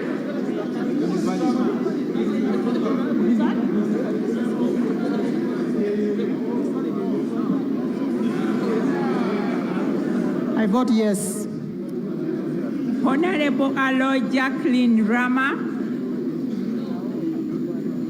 No.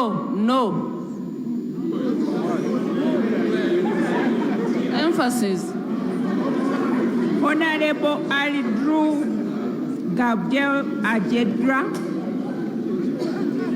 Honorable Ajedra. I vote no.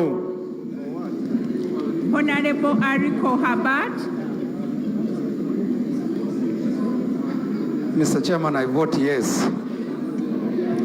Honorable Alineitwe Rwakajara. Alineitwe. Honorable Arinda Gordon.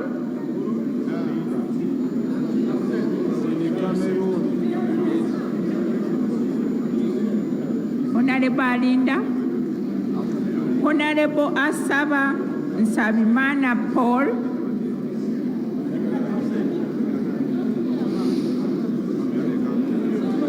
Honorable Asaba.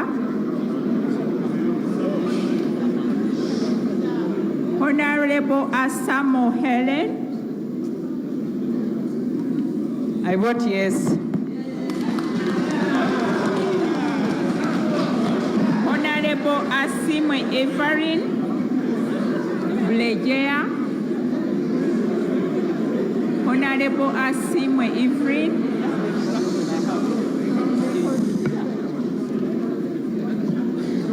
Honorable Asiku Elias. I vote no. Honorable Asinde Brenda Subi.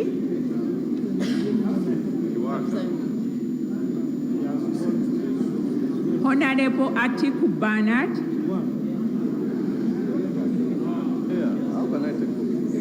I vote yes. Honorable Atim Beatrice Anywa.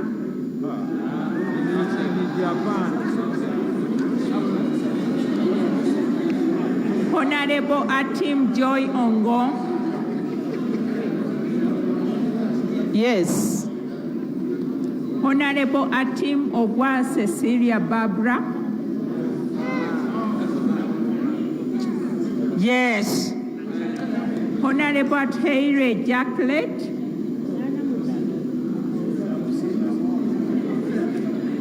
Honorable Etiang Stella.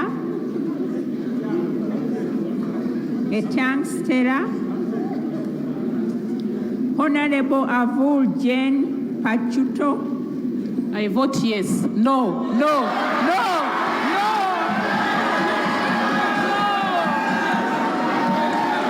Order. I beg to revote. I vote no.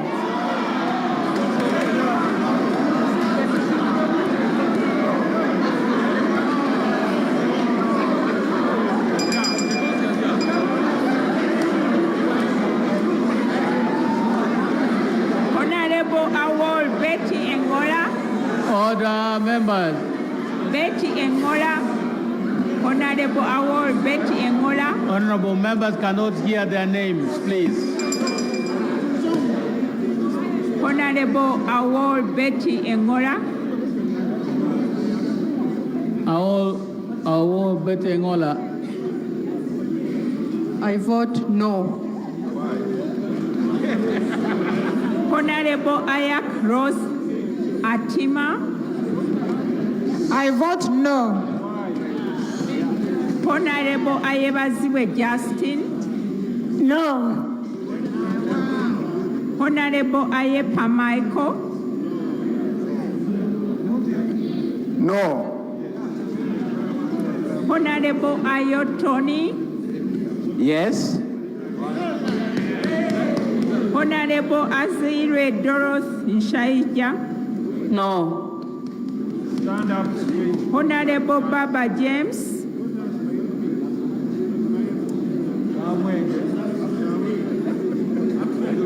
Honorable Babadiri Margaret. I vote no. Honorable Babide Judith. Babide Judith. Honorable Babide Chicho Sarah.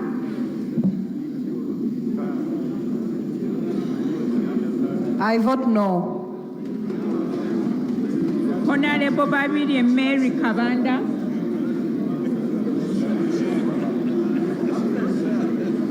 Honorable Babide Veronica Kadogo.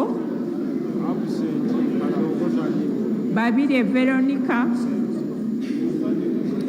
Honorable Bafach Gordon.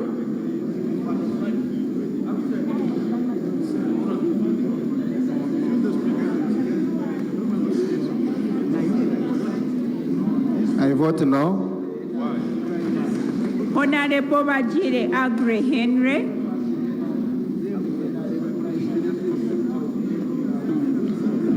No. Honorable Bagole John Ngobi. I vote no. Honorable Baguma Esperanza. Honorable Baguma Esperanza.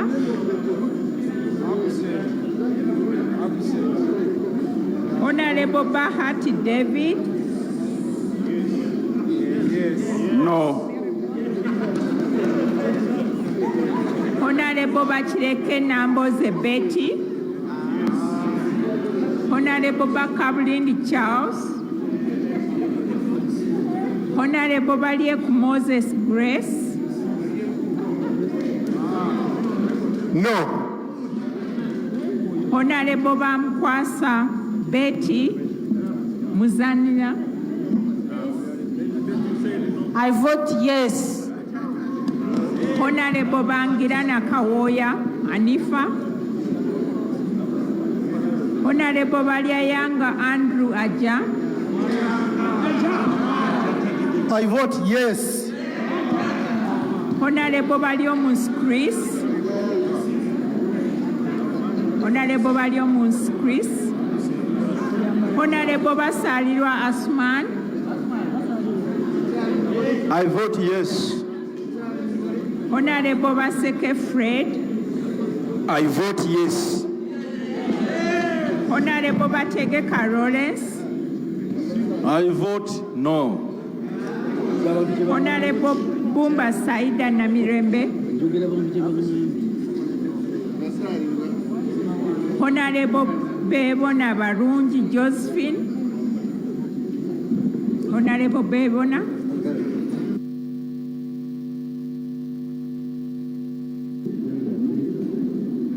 Honorable Bijirwa Nora Nyendoha.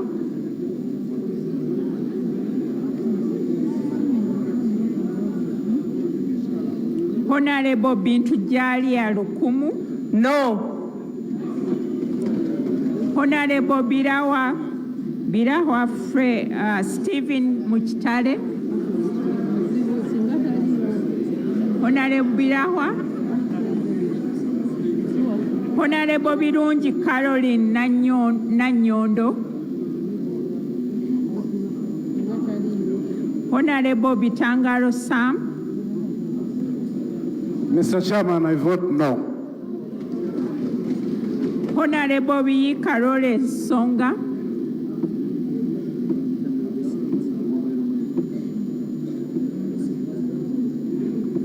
Honorable Bukenya Michael Iga. No. Honorable Burundo Alex Musingo. I vote no. Honorable Businje Mary Karoro Okrut. No. Honorable Butime Tom.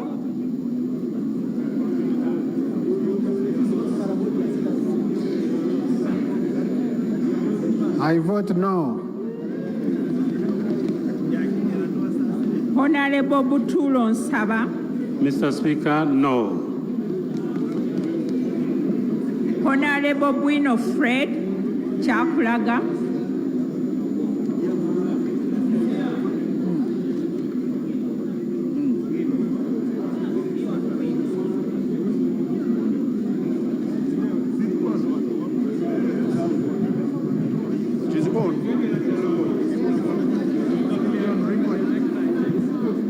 I vote no. Honorable Byabagambi John.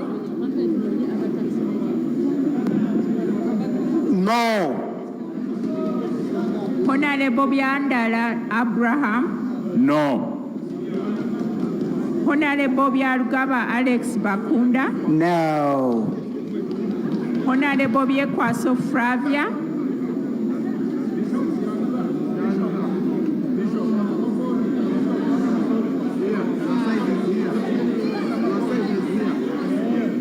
Chairman, I vote no. Honorable Byebesho Sam.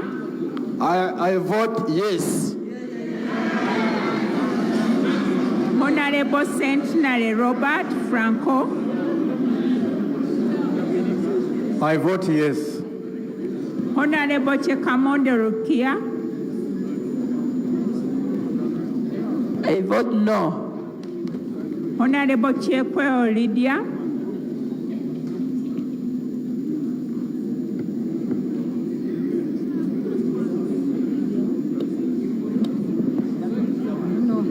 No. Honorable Chelimo Lauben. Honorable Chelimo. Honorable Chemtai Ivrin. Yes.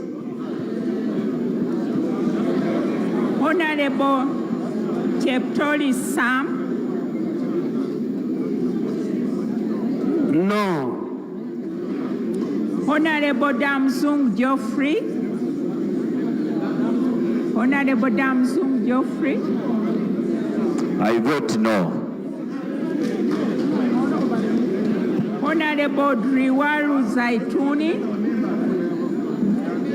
Honorable Zaituni. I vote no. Honorable Dujang Simon. Honorable Dujang Simon. Honorable Dul Mark. I vote no. Honorable Echwelu Musa Francis.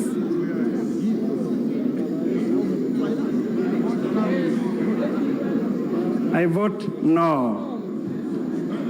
Honorable Egunyo Jennifer Nantume. Honorable Egunyo Jennifer. Honorable Itunganane Kenneth. Mr. Chairman, I vote yes. Honorable Erot Cosmas. Mr. Chairman, I vote no. Honorable Etuka Isaac. Where are you going? Just go away. Jack Chino. You voted. Honorable Fungalo Caps Hassan.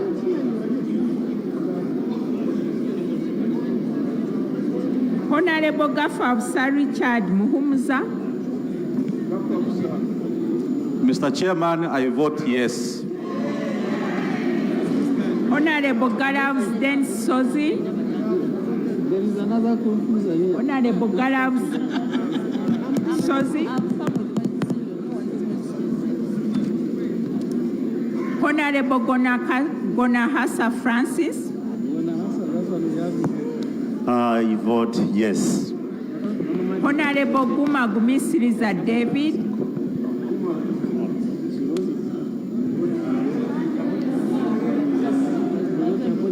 No. Honorable Gume Frederick Ngobi. Honorable Gume Frederick. Honorable Hashim Sulaiman. Chair, I vote no. Honorable Ikojo John Bosco. No. Honorable Ilkol Charles.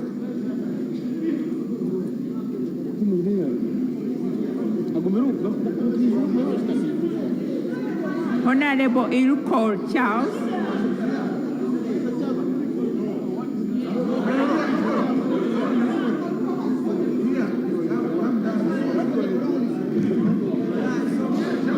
I vote no. Honorable Isara Veronica Eragu. I vote no. Honorable Isang Musumba Isaac.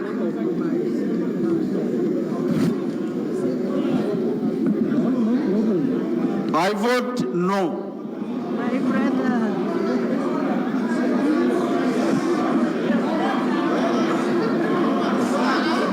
He's not dressed in a parliamentary way. Order, order, order. That's an invalid vote. He's not dressed in a parliamentary manner. Order, order. It's an invalid. Order is dressed in an unparliamentary way. That's an invalid vote.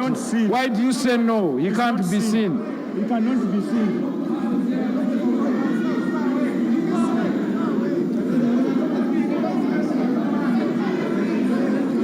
Honorable Kahwa His vote should be Tofes. cancelled. We have a parliament. There are rules of procedure. He has come in a night dress in parliament. We can't allow. Yeah, that's a fact. His vote should be cancelled. Honorable Kahwa Tofes.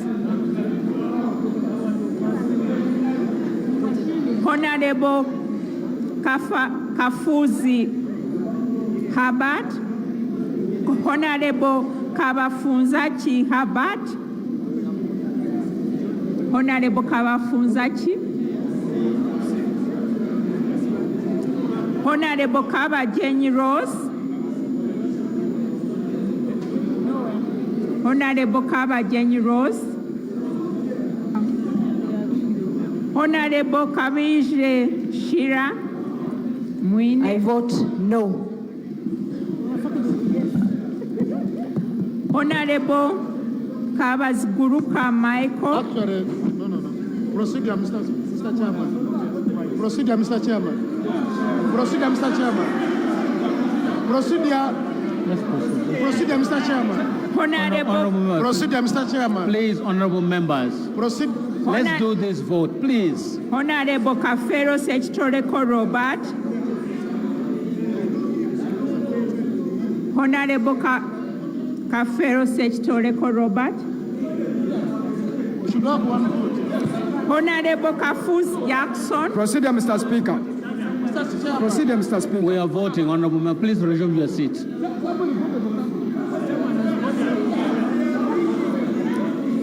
Honorable Kahima Moses Gume.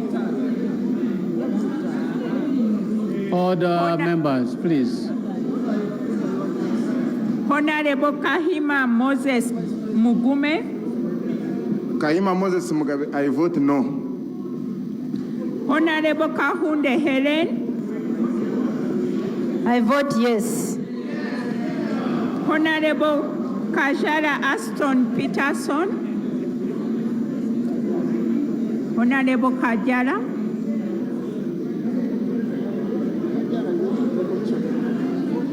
Honorable Kajung Mutambi Rosette. Honorable Kajungu. I vote no. Honorable Kakoza James. I vote no.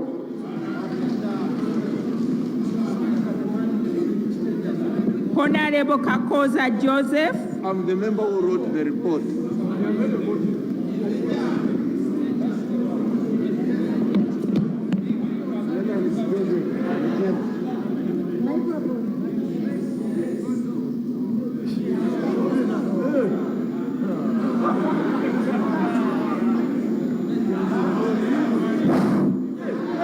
I vote no. Honorable Kalemba Christopher. We are not jokers here. Honorable Kalemba Christopher. Honorable Kalisa Jovan Chomkama. Honorable Karule Sengo. I vote no. Honorable Kaluya Andrew Chiza.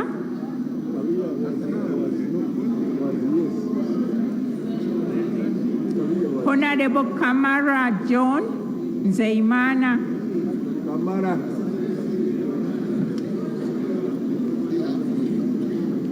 Honorable Kamateka Jova. The people of Mitoma need their road completed and extended to Kunjiri.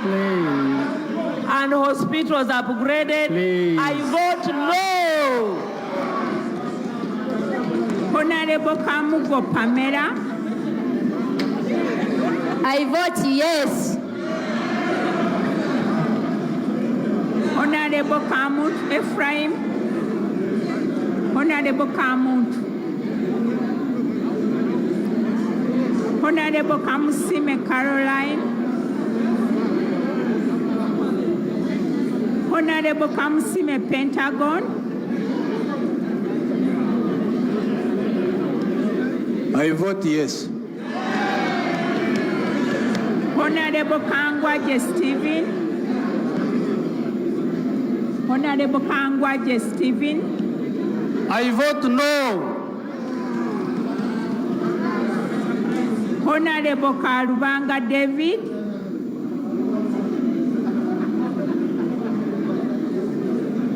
No. Honorable Karuhanga Gerard. Honorable Karunji Elizabeth. Honorable Kasaija Matia.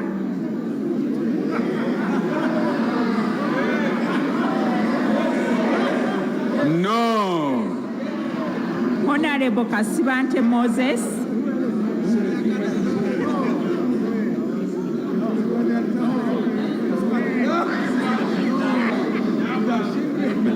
But Mr. Chairman, Honorable Koru has voted before his name was read. Because Please an absent was called. Do your vote. That said, yes, I vote yes. Honorable Kasiliva Toki. No. Honorable Kasoro Robert.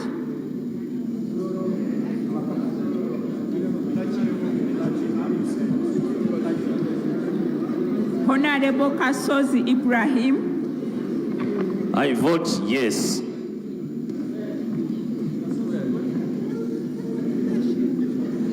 Honorable Kasozi Joseph Muyomba.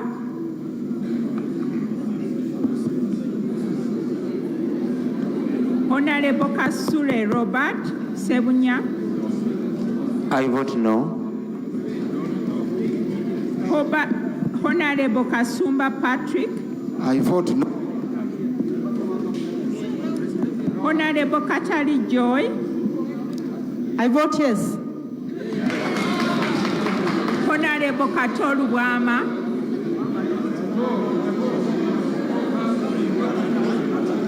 Yes. Honorable Katoto Hatib. Honorable Katoto. I vote no. Honorable Katumba Wamara. Honorable Katuntu.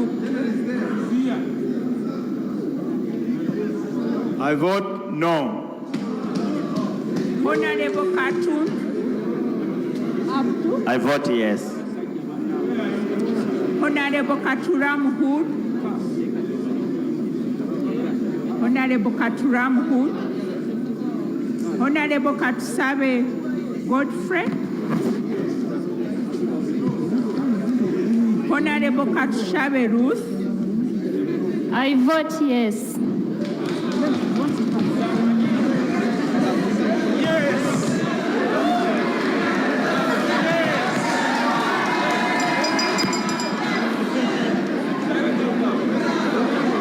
Honorable Katwes J. Oliver.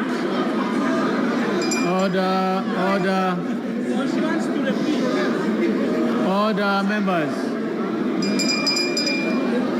Honorable Katwes J. Oliver. Yes. Yes.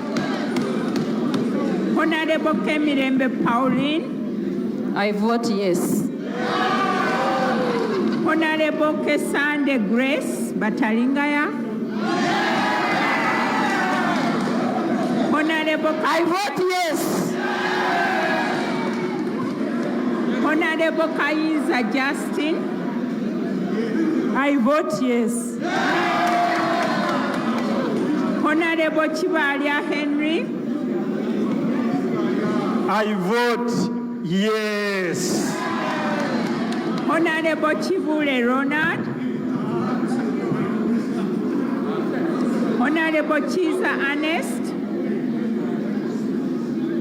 Honorable Chiza Ernest.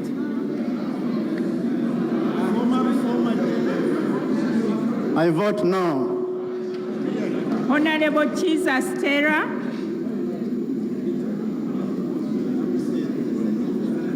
Honorable Chiza Winifred. I vote yes. Honorable Chinobere Habart. You wanted to tell me that I vote no. Honorable Chepteri. Honorable Chepteri Christopher Chepterit. Chepterit. Honorable Chisa Stephen. Chisa Stephen. Honorable Chisembo Basemera Noreen. No. Honorable Chitata Abod.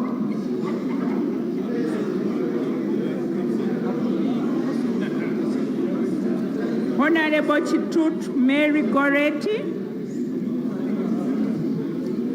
Honorable Chiwanda Godfrey. no. Honorable Chiwanuka Kefa. I vote no. Honorable Chinj Deo Gracias. I vote yes. Honorable Chizige Moses.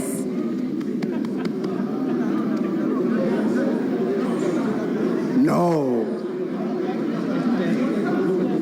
Honorable Koluo Joseph Andrew. No, procedure, Mr. Speaker, we are not. That one voted.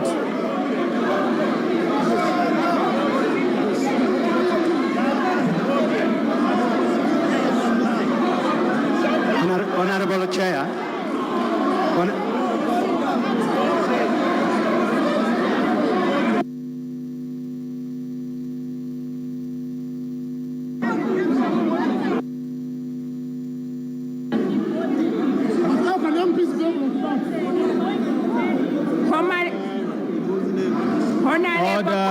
Order.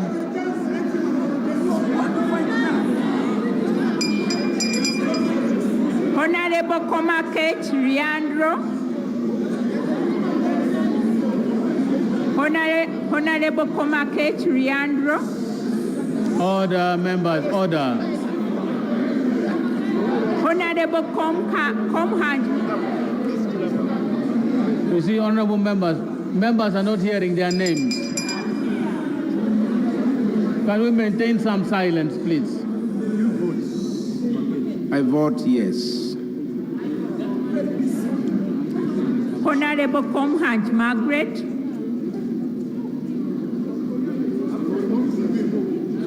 Honorable Coretta Ivan. Honorable Kulaije Felix.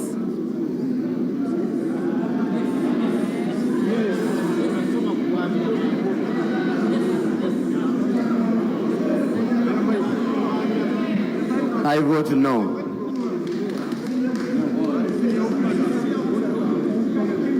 Honorable Kumama Samba.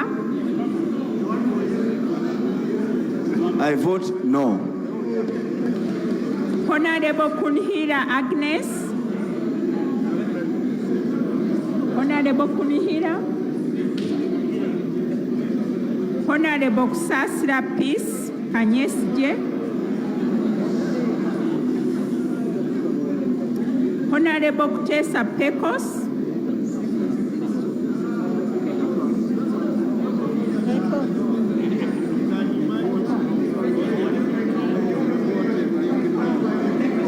I vote no.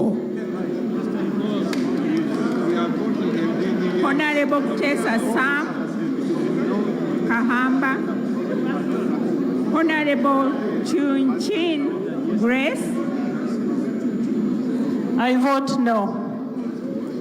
Honorable Chagulanyi Sentamu Robert.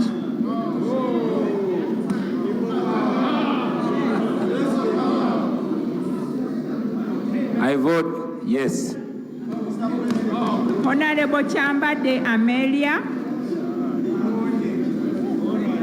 Honorable Cheine Haruna. Honorable Lakot Susan. I vote no. Honorable Lamouak Catherine. Lamouak Catherine.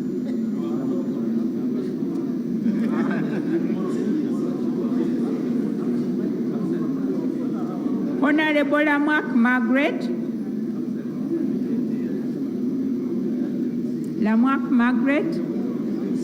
Honorable Anyero Mole. No. Honorable Lokelis Peter. Lokelis.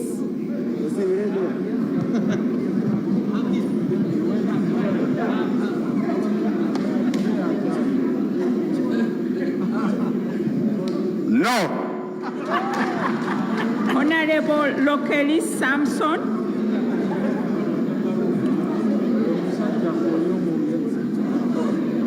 No. Honorable Loki John Baptist.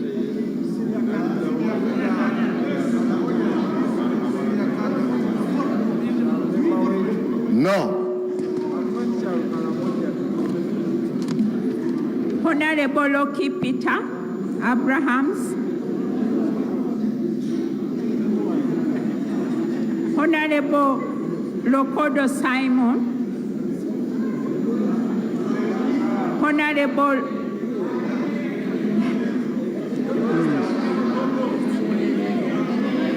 No. Honorable Lokol Albert. Chairman, I vote no. Honorable Rokwang Hillary. I vote no. Honorable Owira Sidi Oketayot. I vote yes. Honorable Vega Medad Segona. I vote yes. Honorable Bogo Kens.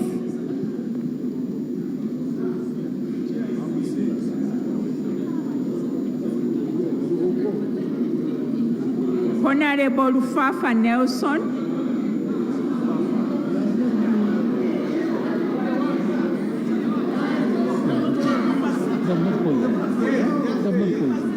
Not yet. Honorable Fafa Nelson.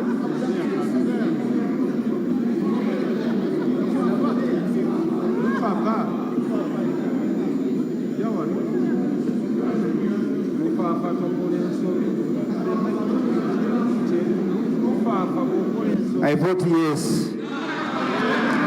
Honorable Gorobi Amos.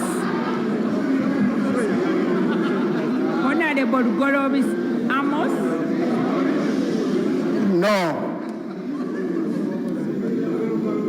Honorable Charles David Karwanga. I vote yes. Honorable Tamaguzi Semakura.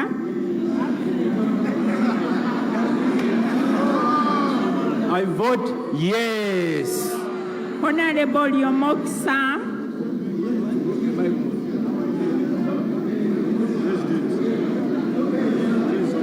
I vote yes.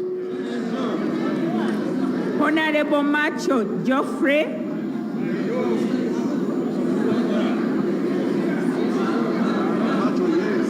Yes. Honorable Mafabi Ishima.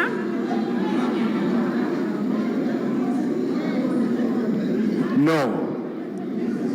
Honorable Maganda Julius. I vote no. Honorable Majesi Raphael.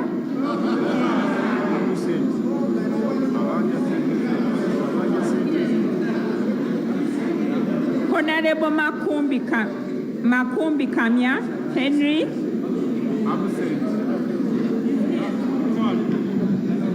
No. Honorable Mandela Amos. Mandela.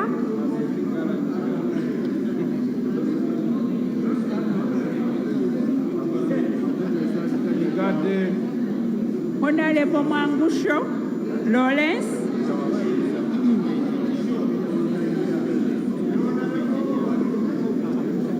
I vote no. Honorable Maska Apollo. Maska. Here I am. I vote no. Honorable Mawanda Michael.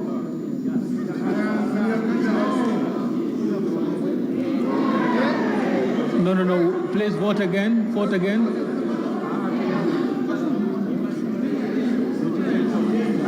No. Honorable Mayende Stephen. Mayende Stephen. Honorable Mbabali Muyanja. I vote no. Honorable Mbabas Jennifer Chomhendo. I vote yes. Honorable Mbaju Jackson. Honorable Mbaju Jackson.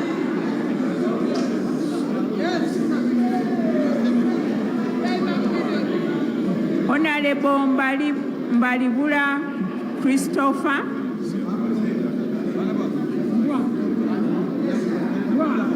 Honorable Mbayo Esther.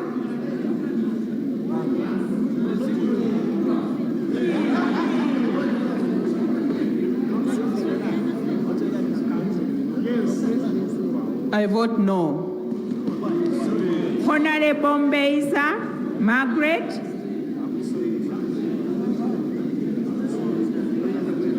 Honorable Mbogo Kezekia. Mbogo Kezekia. Honorable Mbwate Kamwagafa.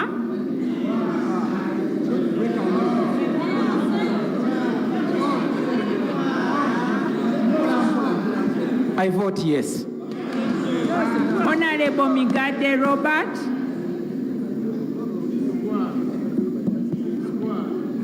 I vote yes. Honorable Mirembe Lydia Daffin. Mirembe. I vote yes. Honorable Molik Joyce Kaduch. Honorable Mpuga Mathias.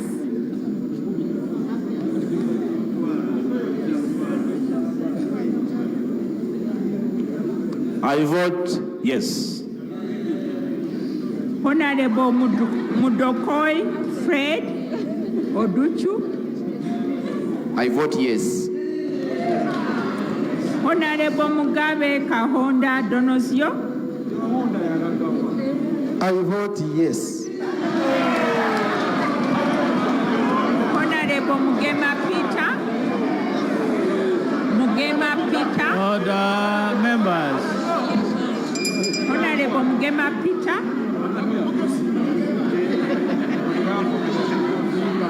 I vote yes. Honorable Mugeni Miri. I vote no. Honorable Mugoya Gasta. Honorable Mugume Roland. I vote yes. Honorable Mugisa Muhanga Margaret. Mugisa. Honorable Muheire Daniel. No. Honorable Muhindo Harold. Honorable Muhindo Harold. Yes. Honorable Mukasa Julius Opondo. I vote yes. Honorable Mukasa Wilson Mululi.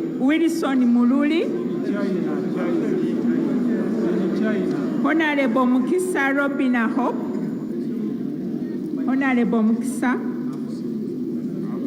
Honorable Mukoda Zabwe. Honorable Mukula Francis. No. Honorable Mulindwa Isaac Sozi. I vote yes.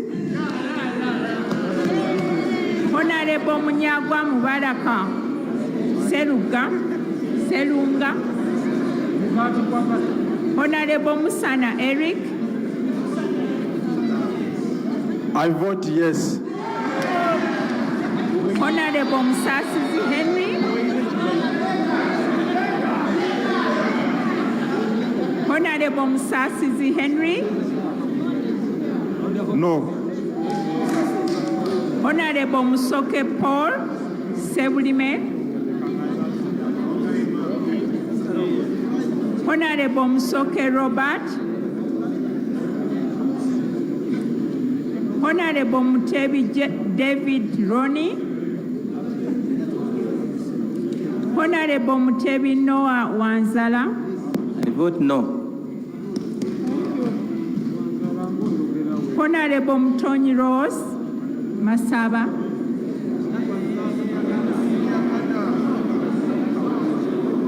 I vote no. Honorable Mtuzo Peace.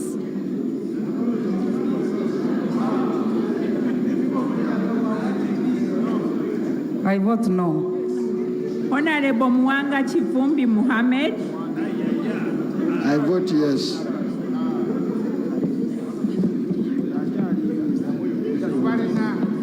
Yes. Honorable Muyanja Johnson Senyonga.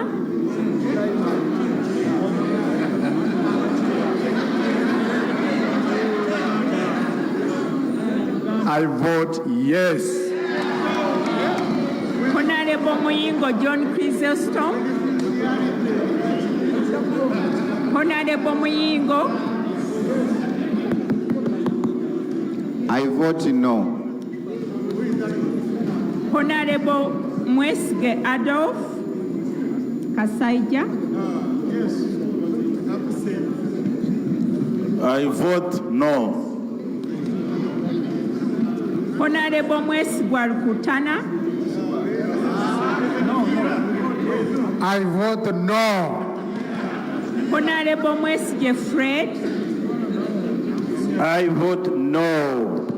Honorable Mwijuche Francis.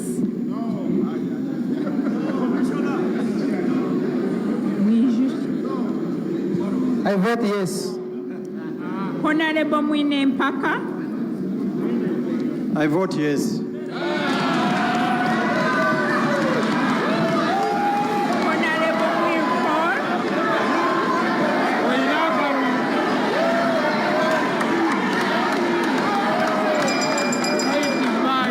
Honorable Paul Will.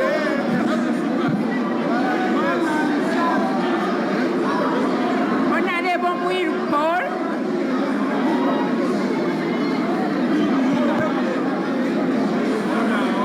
Right Honorable Speaker, I vote yes.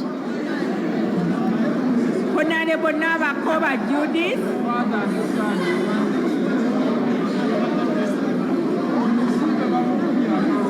Honorable Navakoba Judith. Order, members. Please, order. Order.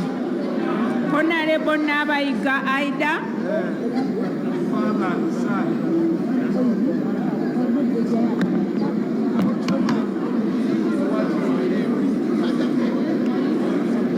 I vote yes. Honorable Nabanja Robina. Nabanja Robina. Honorable Nabulindo Jane Koba. I vote yes. Honorable Nagai Nabila Sempala. Honorable Nango Moses Musamba. Honorable Naigaga Mariam. I vote yes. Honorable Najima Sarah.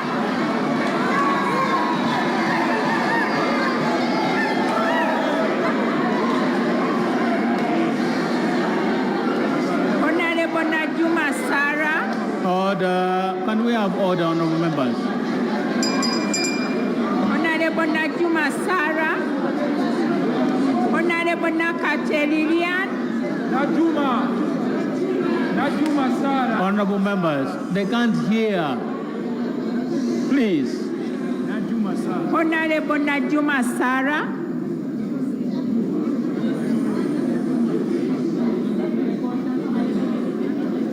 I vote yes. Honorable Nakate Lilian. I vote no.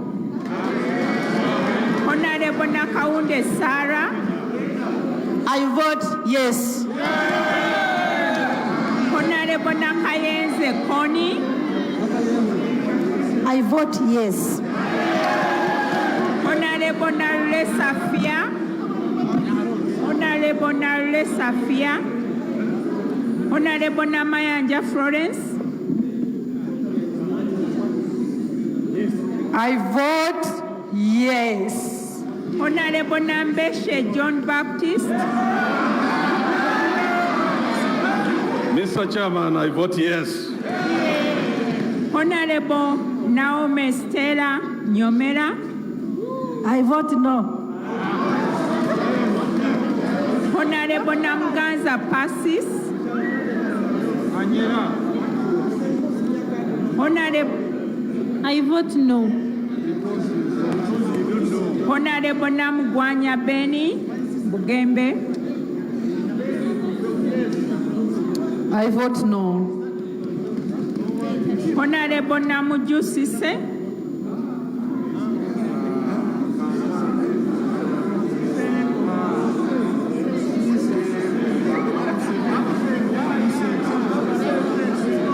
Honorable Namukula Grace Watu. Honorable Namujusise.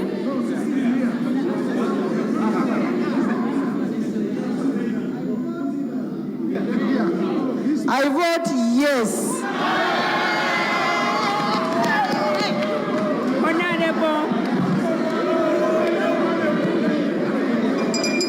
Honorable Namukula Grace Watua.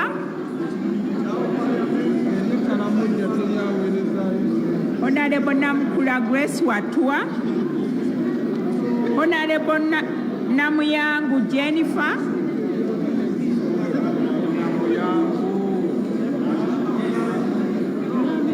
I vote no.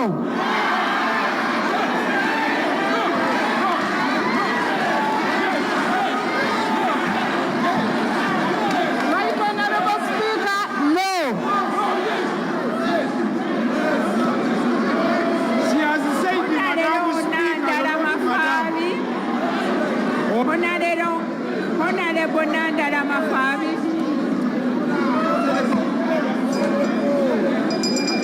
Honorable Nandala Mafabi.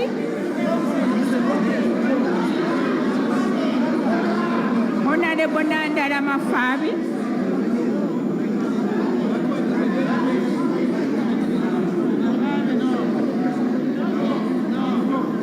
No.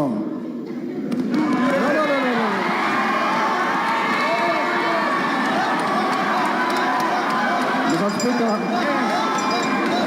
I have made a mistake. I vote yes. I vote yes. The justification, please. Order. Mr. Speaker, I was telling that and keep quiet. I vote yes. Honorable Nakabirwa Anne Maria.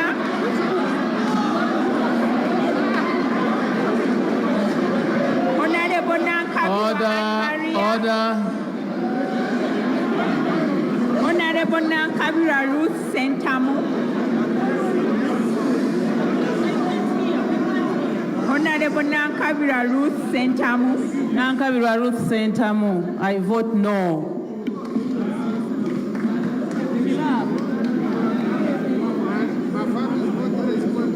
Honorable Nasubga Rosemary Seninde. No. Honorable Nantaba Aida.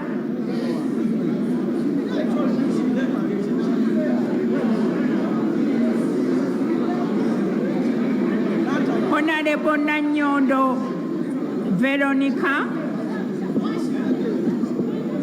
I vote yes. Honorable Nuat Rosemary. Now what? No. Honorable Nayebale Sylvia. Nayebale. Honorable Ndamira Catherine.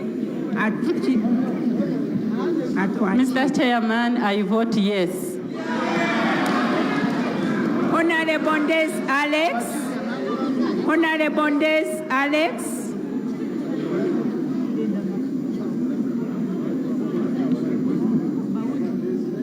No.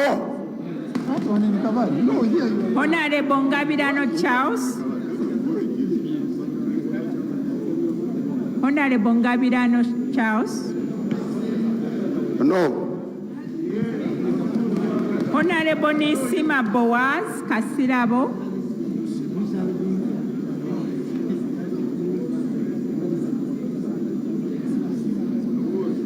Honorable Nirinjimana James Kaberuka. Mr. Chair, I vote yes. Honorable Niwagaba Wilfred.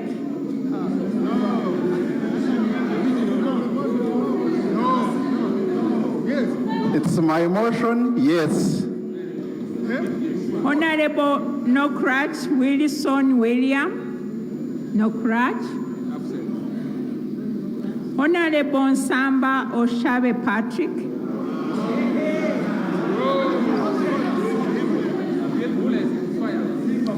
Mr. Chair, I vote yes. Honorable Seleko Muhammad.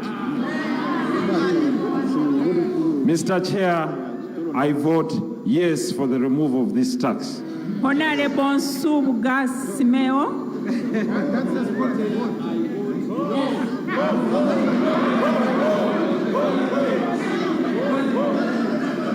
Honorable Chair, I vote no. Honorable Tende Robert.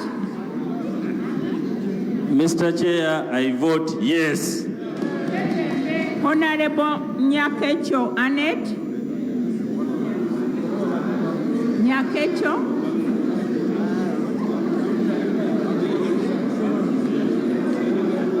Honorable Nyira Zurubabel Mijumbi. I vote no. Professor, my friend, I vote. Honorable Nyakecho Annette. Honorable Chair, the House is so quiet. I vote, what is it? No. Honorable Nzoku. Honorable Nzoku William.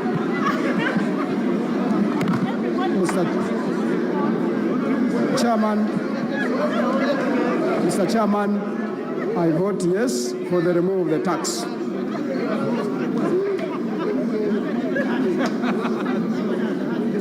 Honorable Obalokeo Onek Hilali. Honorable Onek Hilali. Honorable Obiga Mario Kanya. Everybody was the house No. Honorable Oboth Maxon Jacob. Honorable Obuaden Samson. No. Honorable Ochan Patrick. Honorable Chair, for the removal of this tax, I vote yes. Honorable Ochen Peter. Honorable Chair, I vote yes. Honorable Ochen Julius. Chair, I vote yes. Honorable Odonga Oto.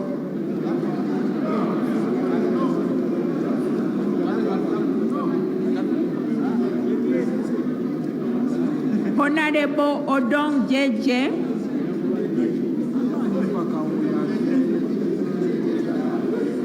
Honorable Odu Jack Lutanywa.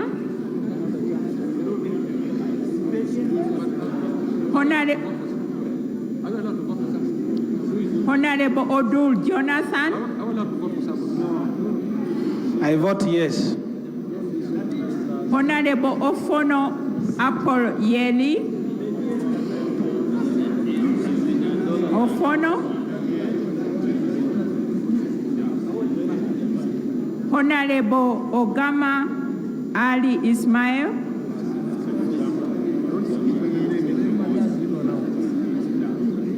Honorable Ogenga Latigo. Honorable Ogong Felix Okot.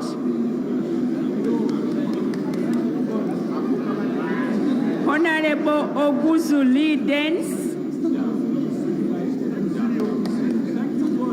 Honorable Ogwang Peter. I vote no. Honorable Okabe Patrick. Okabe. Honorable Okero Anson. No. Honorable Okero Boni. Okero Boni. Honorable Okero P. Charles Angola.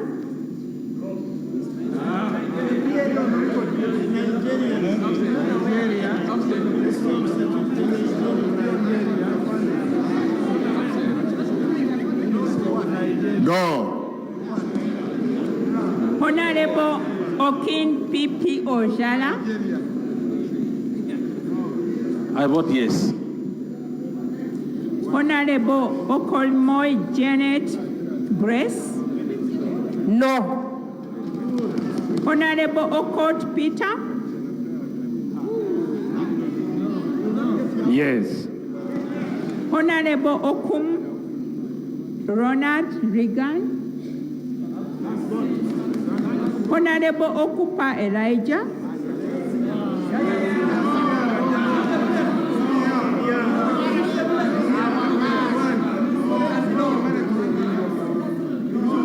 Mr. Chairman, I vote yes. Honorable Okwil Samuel. Okwil Samuel. Honorable Olanya Gilbert.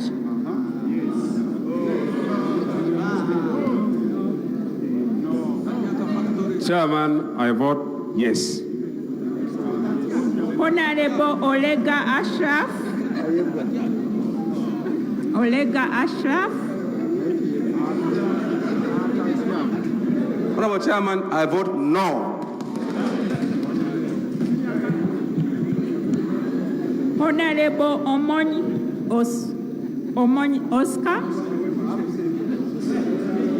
Honorable Ongalo Obote Kermit. Ongalo. No. Honorable Ongethio Emmanuel.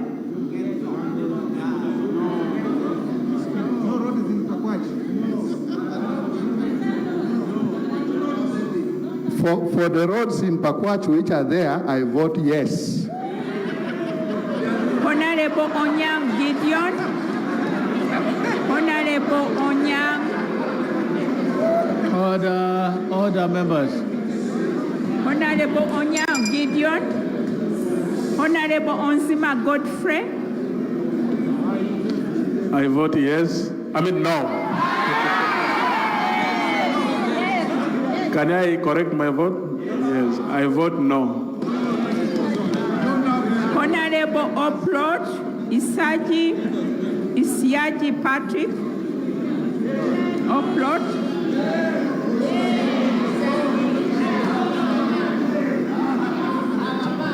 Chair, I vote yes. Honorable Oplot Jacob Richards. Honorable Chair, I vote no. Honorable Orot Ismail. Honorable Chair, I vote no. Honorable Oliam Henry Okello. Honorable Osege Angeline. Honorable Osek Richard. Honorable Oseku. Honorable Osolu Maureen. Honorable Othieno Okoth Richard. No. Honorable Otto Edward McMott. Honorable Olua. Honorable Oula George Innocent.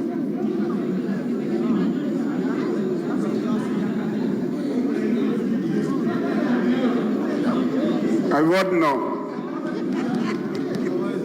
Honorable Ouma George Abbott.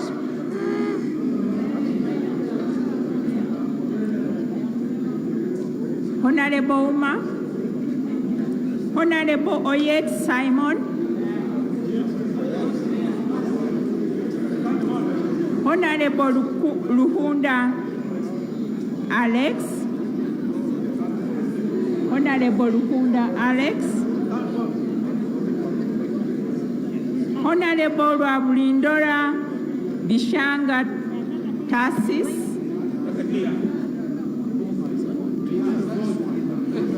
No.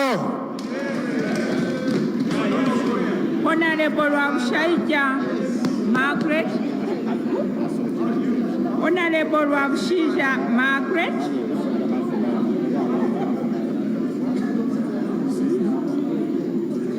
Honorable Rwabogo Sylvia. Rwabogo.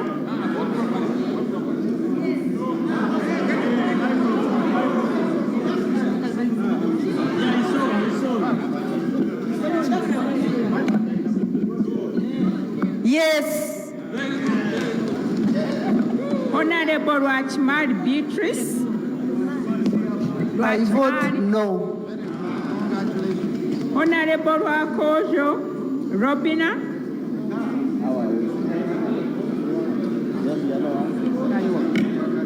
No. Honorable Rwamirama Bright. I vote no. Honorable Remulichia. Honorable Remulichia Ivanda.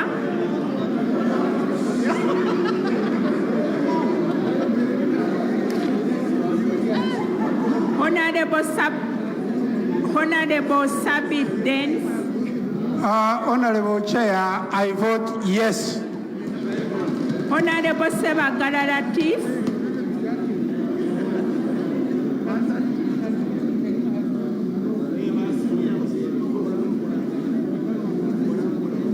Mr. Chair, I vote yes. Honorable Seguya Riai.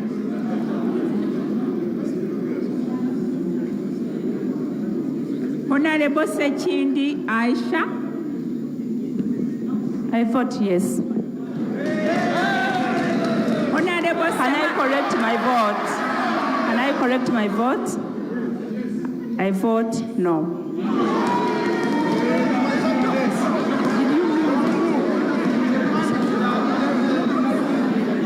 Honorable Sematimba Pira.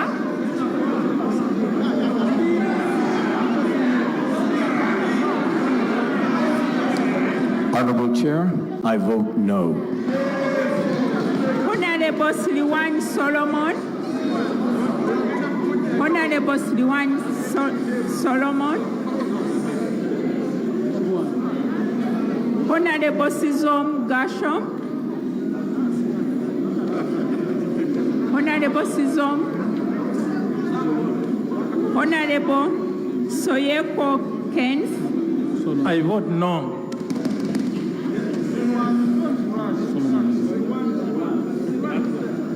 Honorable Selwan Solomon.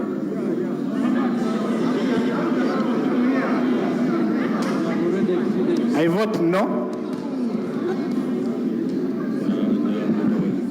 Honorable Sevikali Yoel.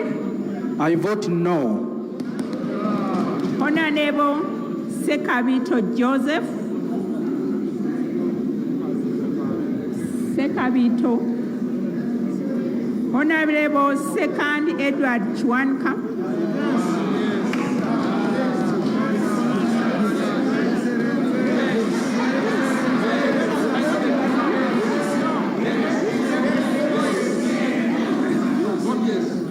Honorable Chair, honorable members, my vote is no. Honorable Sechikubo Theodore.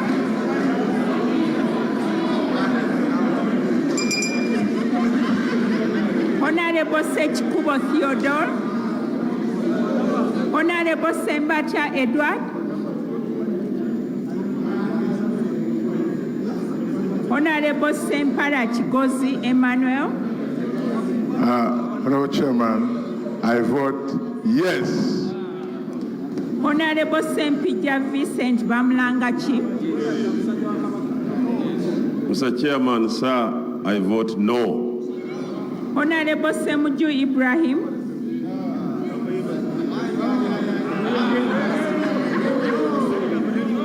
Yes.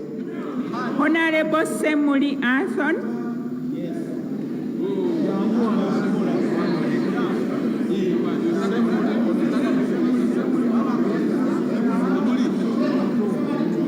Honorable Chair, I vote an absolute yes.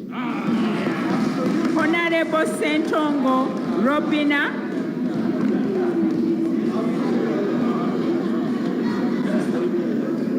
Honorable Chair, for the people of Chotera, I vote yes.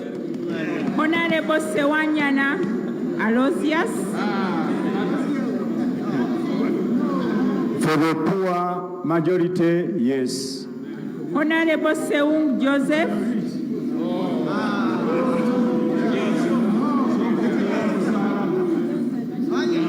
Mr. Chairman, for the people of Kalungu, I vote yes. Honorable Subi Chinyamatama.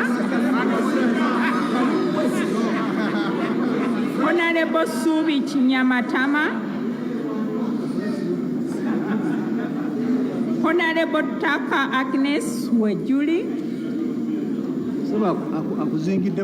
Taka Agnes. Yes. Honorable Taban It Amin. Honorable Taban It Amin.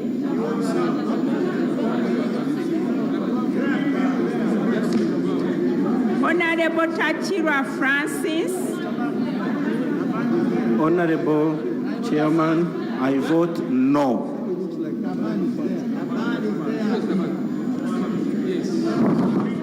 Honorable Taban Idi Amin. Mr. Speaker, Mr. Chair, I vote yes.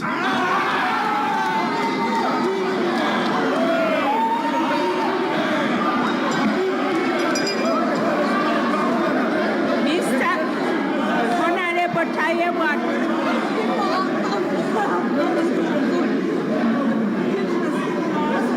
Honorable Tayewa Thomas. Order. Mr. Speaker, sir, Mr. Chairman, sir, I vote yes. Honorable Timuzigu Kamgisha Michael. Honorable Timuzigu. Honorable Tinkasimile Barnabas.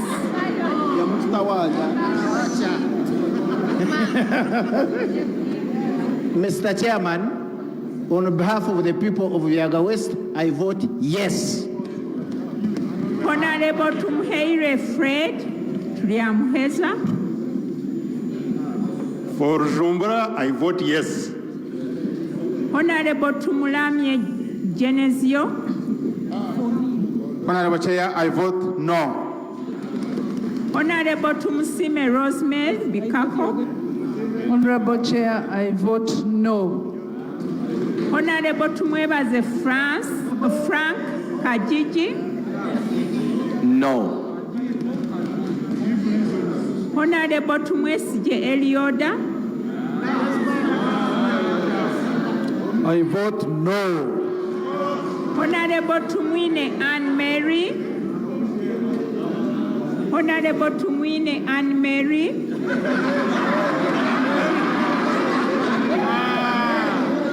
Honorable Tumwine Eli. Honorable Tumwine Eli. No. Honorable Triai Kayo Paula. I vote no. Honorable Tusime Michael. I vote no. Honorable Twesje John.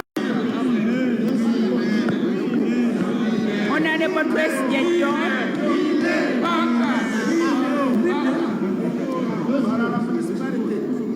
Honorable Twesje John Tamuhira.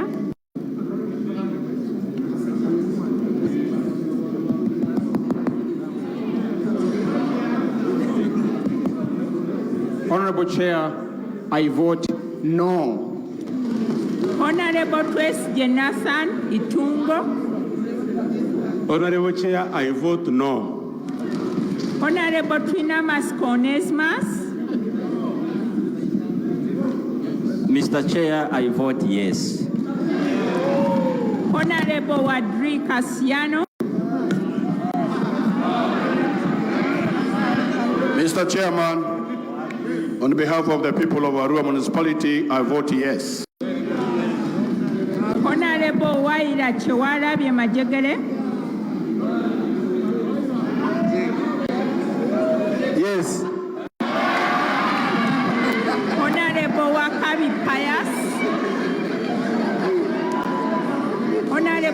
Kabi Pius. Mr. Chair, for the people of Bugaya County in Bunyoro, I vote yes. They will survive on oil. Honorable Swaka James.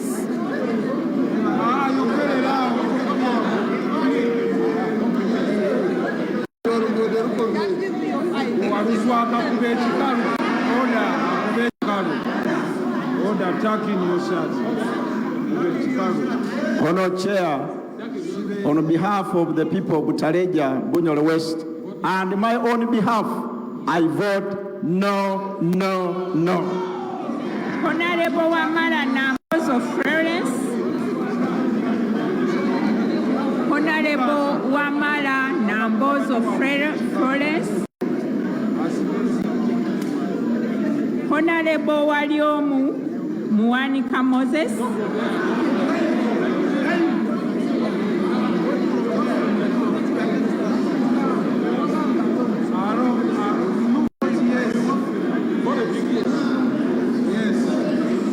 Honorable Chair, on the behalf of people of Kagoma, I say yes.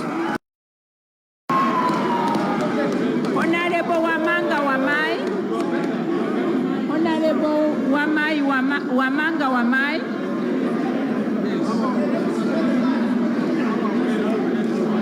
Honorable Wamukunyu.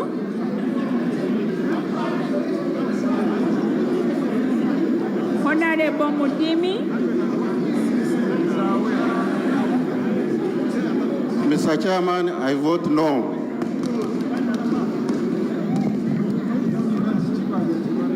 Honorable Wetenga Godfrey. Honorable Watenga Godfrey.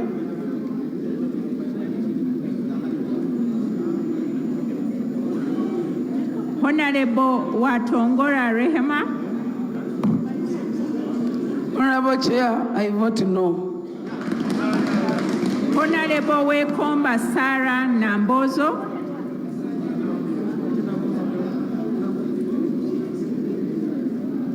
Honorable Welike Michael Kafapsa. No. Honorable Woboya Vincent. Chair, no. Honorable Yaguma Wilberforce.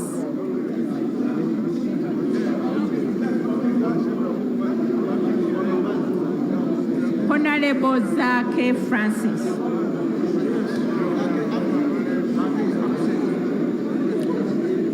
Honorable members, there are members who are in the House but have not been able to vote yet. Can we go through those and finish?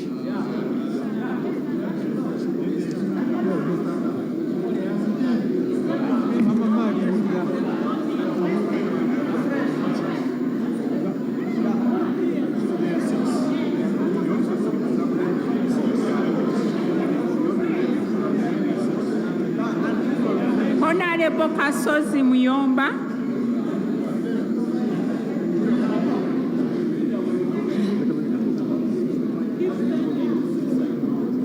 Honorable Chair, I'm for the reduction of the tax to 0.5%, so my vote is no. So what are you saying? You have not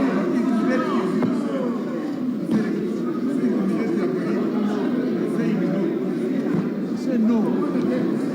Honorable Among Anita. No. Annette.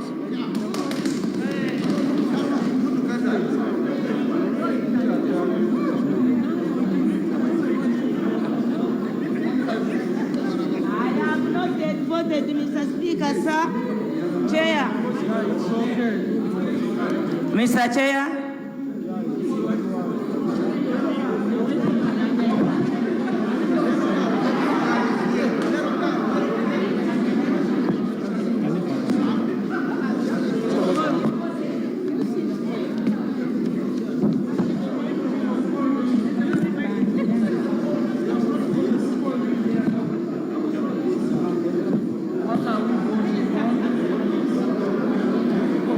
Honorable Vanjirana Anifa Kawoya.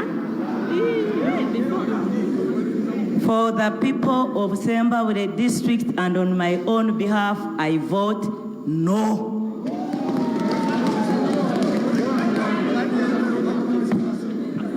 What's wrong with these people?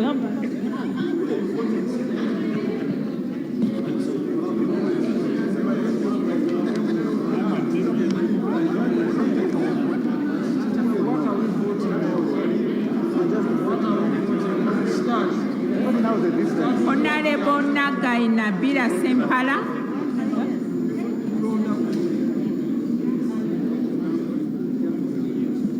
On my own behalf and on behalf of the people of Kampala, I vote yes.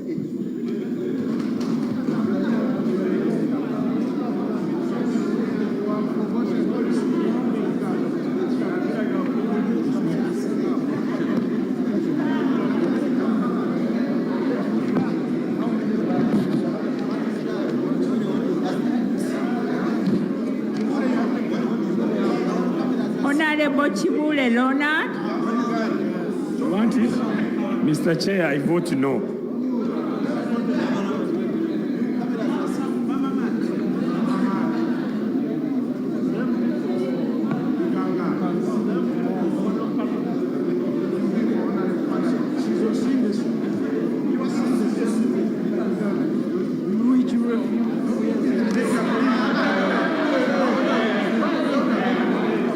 Honorable Asinde Sumi Brenda.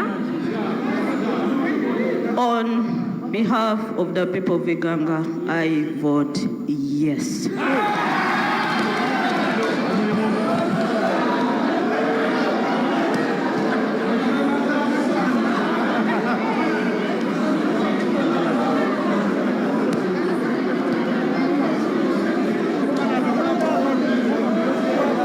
Honorable Angela Frey. Order, members. Honorable Chairman, I vote no.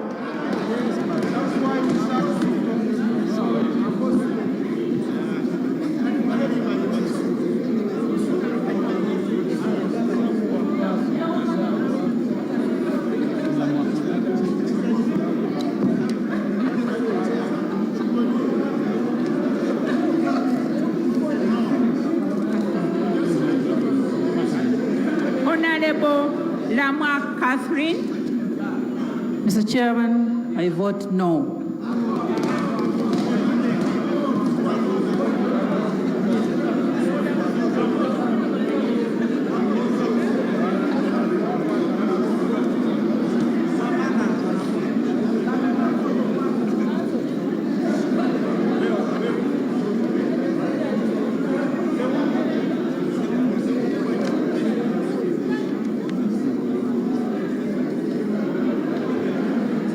Honorable Wamala Nambozo Florence. I vote no.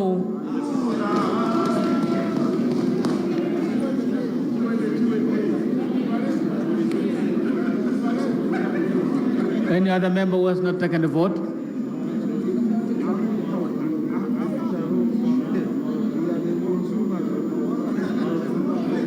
Omoro County does not have a vote.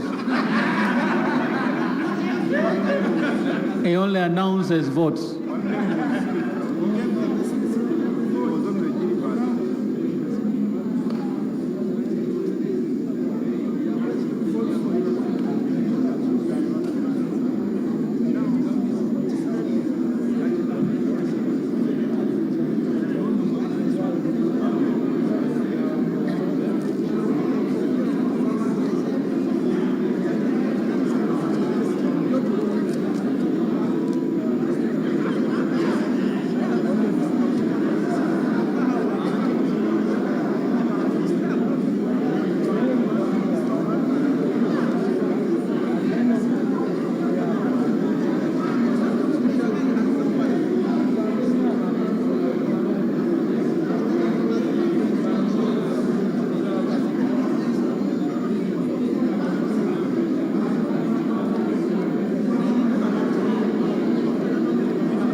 defeated us.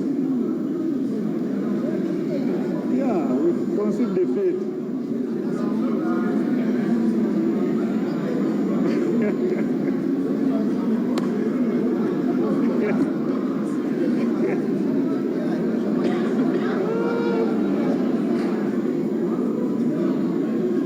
It may be proper, but may not be at the right time. The compass was not told yesterday. There was going to be chaos.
Honorable members,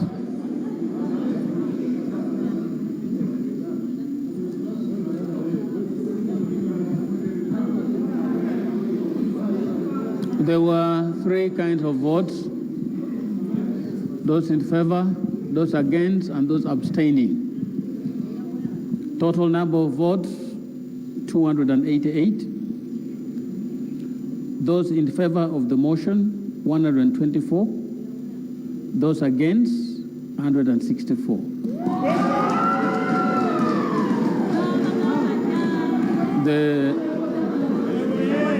The noes have it.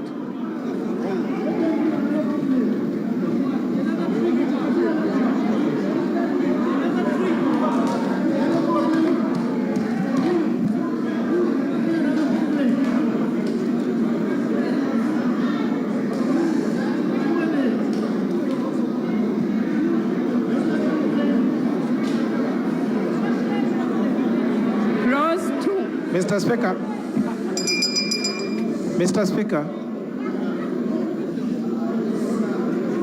Chair had an amendment. Honorable Chair had an amendment that would read as follows: that the Excise Duty Act 2014, in this act referred to as the Principal Act, is amended in Schedule 2, Part 1, by substituting for paragraph F of item 13 the following: mobile money transactions on withdrawal of cash, instead of the 0.5, I am proposing amendment of 0.05. Thank you, sir.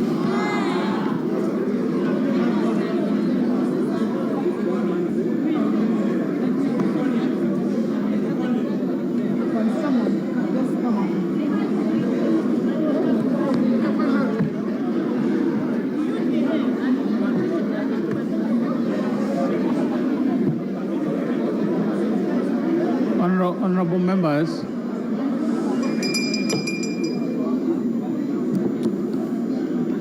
the rules of amendments are as follows. At the time when the bill is called for amendments, all the proposed amendments are submitted. And then the Speaker starts processing them from the one farthest from the subject, coming towards what is presented. After a decision on proposal for amendments have been taken, there cannot be further proposals for amendments. So the time that they should have proposed that amendment should have come at the time when that amendment for order members, that should have come at the time when the proposal to remove paragraph F, you should have said you have a counter, another amendment which was proposed. So then that would have been processed together, because that would have been nearer, would have been processed together. But we cannot entertain further amendments on this particular clause at this time. Honorable members, I'll now put the question to clause 2 as it is. I'll now use voice voting. I'll put the question that clause 2 do stands part of the bill. Will those in favor say aye? To the contrary, no. The ayes have it.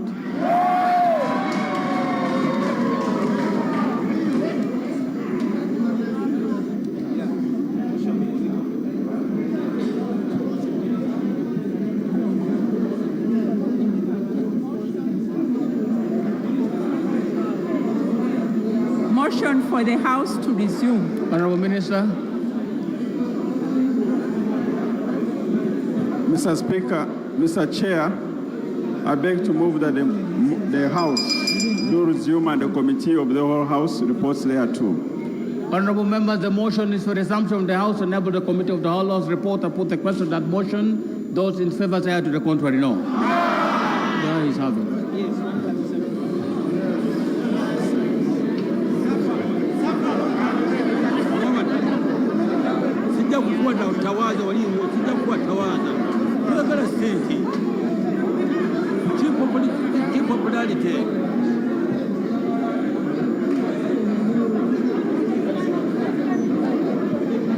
Report from the Committee of the whole House. Report from the Committee of the whole House.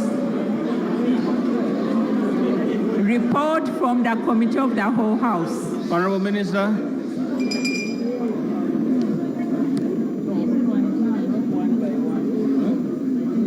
Mr. Speaker, I beg to report that the Committee of the Whole House has considered the bill entitled the Excise Duty Amendment Bill Number 2, 2018, and passed it with no amendments. Clerk. Motion for adoption of the report from the Committee of the Whole House.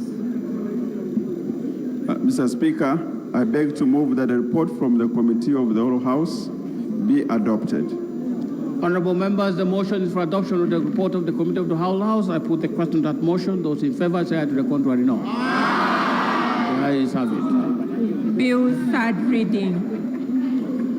Honorable Minister. Mr. Speaker, I beg to move that the bill entitled the Excise Duty Amendment Bill Number 2, 2018 be read the third time and do pass. Honorable members, the motion is that the bill entitled the Excise Duty Amendment Number 2, Bill 2018, be read the third time and do pass. I put the question to that motion. Will those in favor say aye, to the contrary, no. The ayes have it.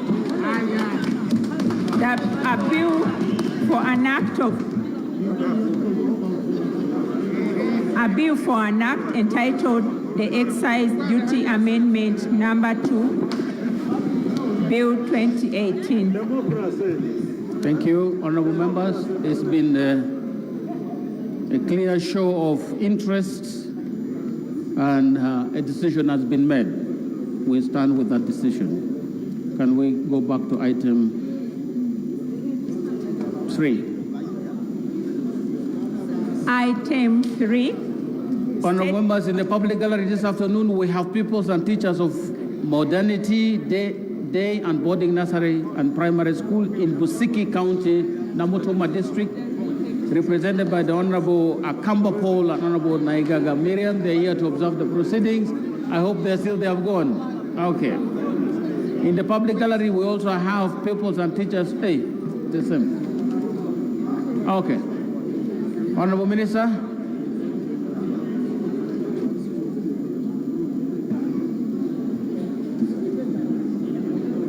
Mr. Speaker and honorable colleagues, we had reached on paragraph 7 of the statement on the status of Uganda's indebtedness. Honorable Speaker,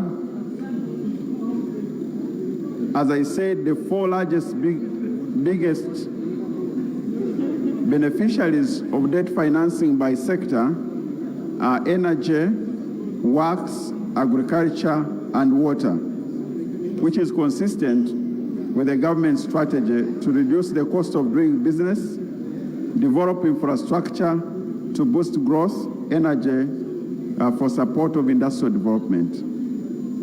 Mr. Speaker, I would also like to update members on the interest rate type for external debt. The bigger proportion of the Uganda's debt. Procedure, Mr. Speaker. Order, members. They are moving in the file formation. Where are they going?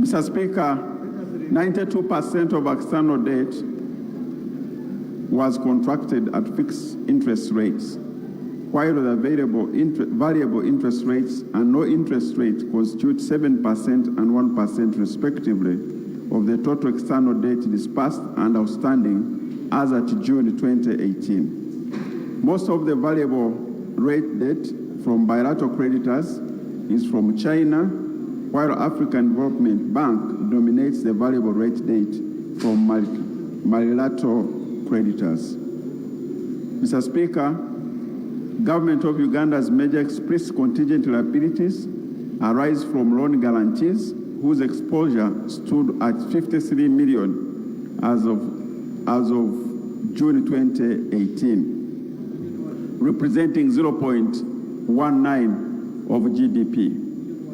This indicates a 33.5% increase in the exposure from $39 in June 2017.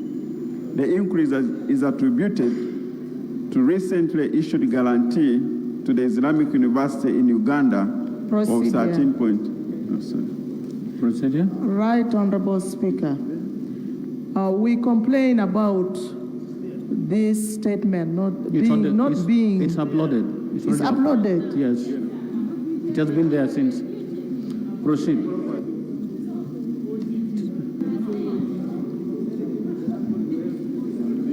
Thank you. Rob, the leader of government business is offering to help Rob. Mr. Speaker, state-owned enterprises constitutes the larger share of the guarantee exposure, amounting 68%, which is equivalent to 36 million of the total exposure, while the private institutions constituted the remaining 32%, equivalent to 16.85 million. The largest beneficiary of this guarantee is Uganda Development Bank. That's the part of contingency liabilities where we offer guarantees to these institutions. I would like now to turn to public debt trends and sustainability and debt sustainability. Mr. Speaker, over the last 10 years, the stock of public debt has steadily grown from US dollars 2.9 billion in 2006-2007, when the country benefited from the Marilato Debt Relief Initiative, to now 10.7 billion as at June 2018. This accounts for a nominal increase of 7.8 billion since then. Over the last 10 years, the government budget priorities have grown to now 22% of our GDP, which has necessitated an increase in the level of government debt since our tax revenue effort has remained stagnant over the same period. It has been at 13% and now it is at 14.35. So our expenditure requests are increasing. Our tax base is not growing at the same rate, actually meaning that we have a deficit of close to 7 trillion over the years. It has left government no option to finance its programs in order to achieve its objective as set out in the National Development Plans and the NRM Manifesto, other than by debt. The increase in external borrowing has been mainly to fund infrastructure projects. As I said, the infrastructure projects constitute 86% of the external debt that we have contracted over time. Right Honourable Speaker, our public debt stood at 38.6% of GDP in March 2018, and it's likely to rise slightly as we incur more debt to finance government infrastructure priorities. We are committed to ensuring that our public debt does not exceed 50% threshold that we agreed upon with other sister East African countries.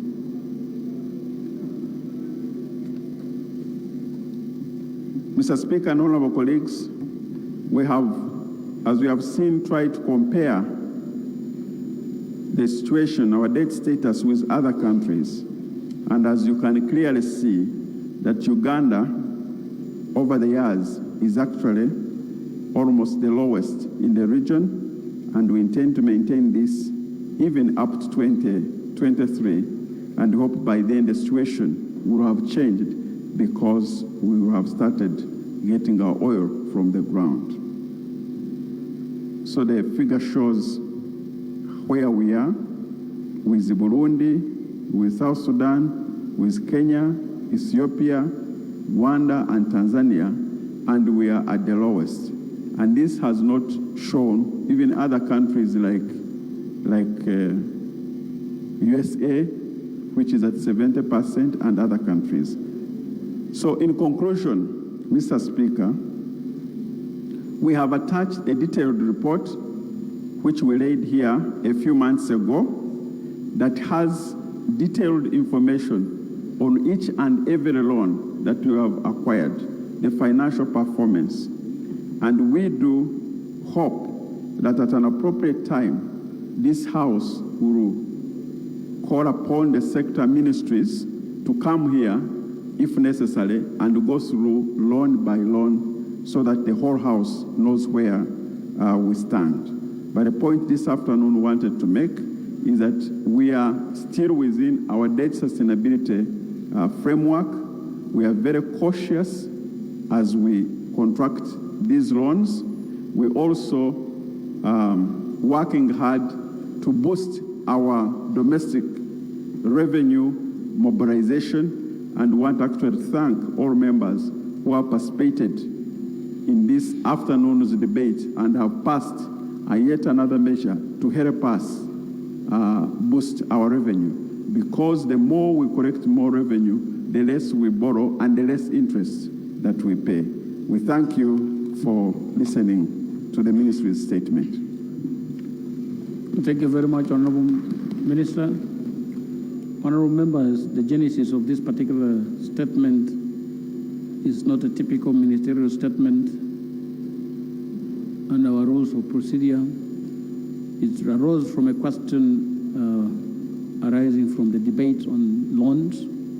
The Honorable Member for Bolisa raised this issue strongly, and there was even doubt as to whether the report on debt sustainability had ever been presented to Parliament.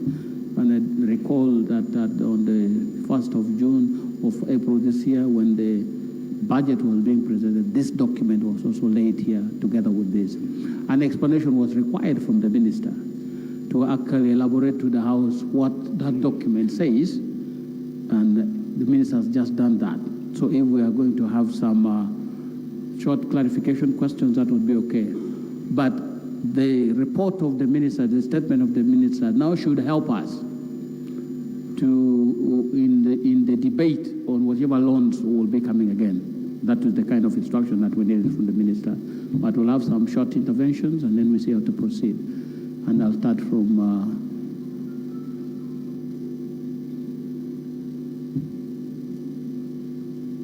Kira.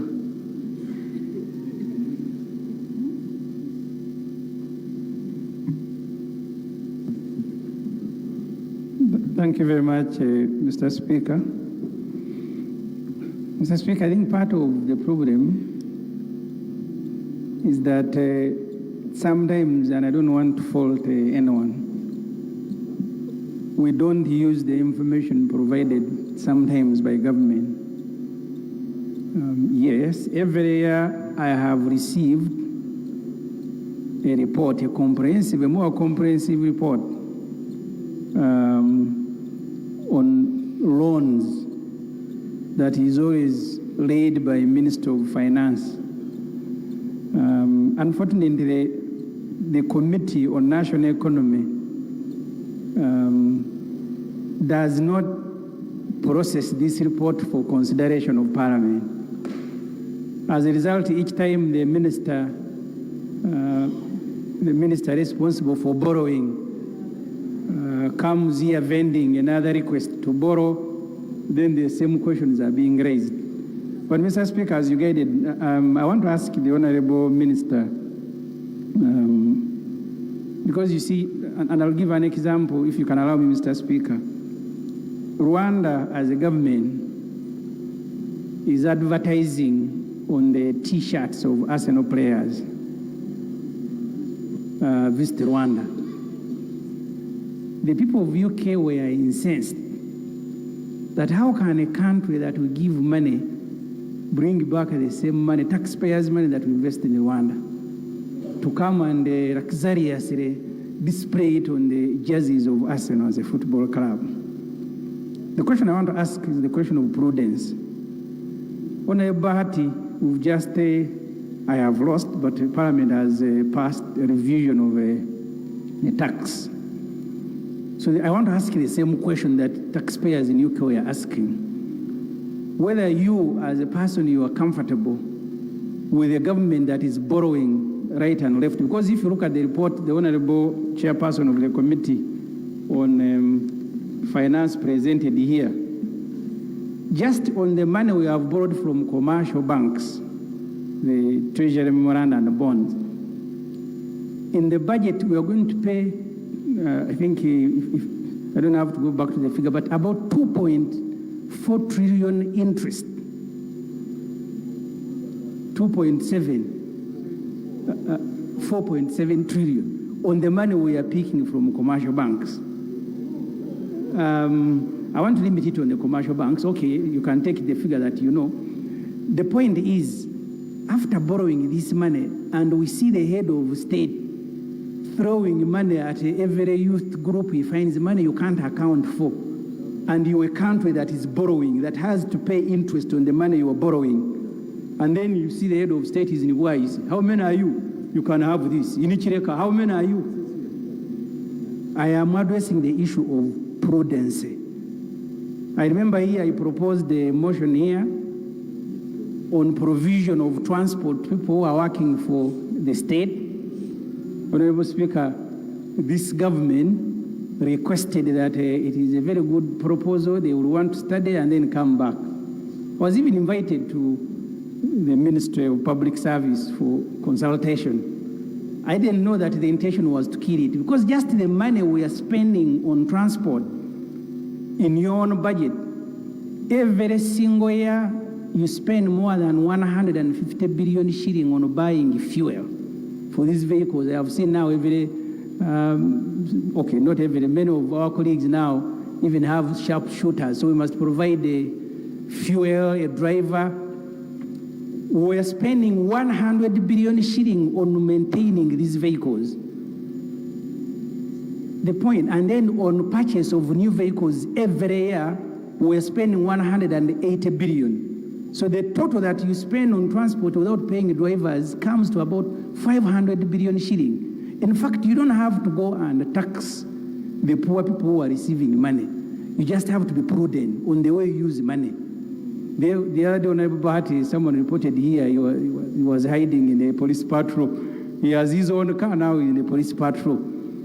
So the moment we continue using money the way we use it, we can only go to borrow from commercial banks every day. You look at now almost every minister, including those that we don't even know, and I think they cannot be a target because nobody knows them. They also are now convoy, 3 vehicles, the same thing you see to Nigeria. Finally, Mr. Speaker, the Minister for Finance, I remember raising this matter some time back, he brushed it aside. In Nigeria, when they present a budget, they also present the total requirement, the amount of money that they are going to borrow as a lump sum. So Parliament doesn't every day have to process these requests you come vending here. Now for food, now for this.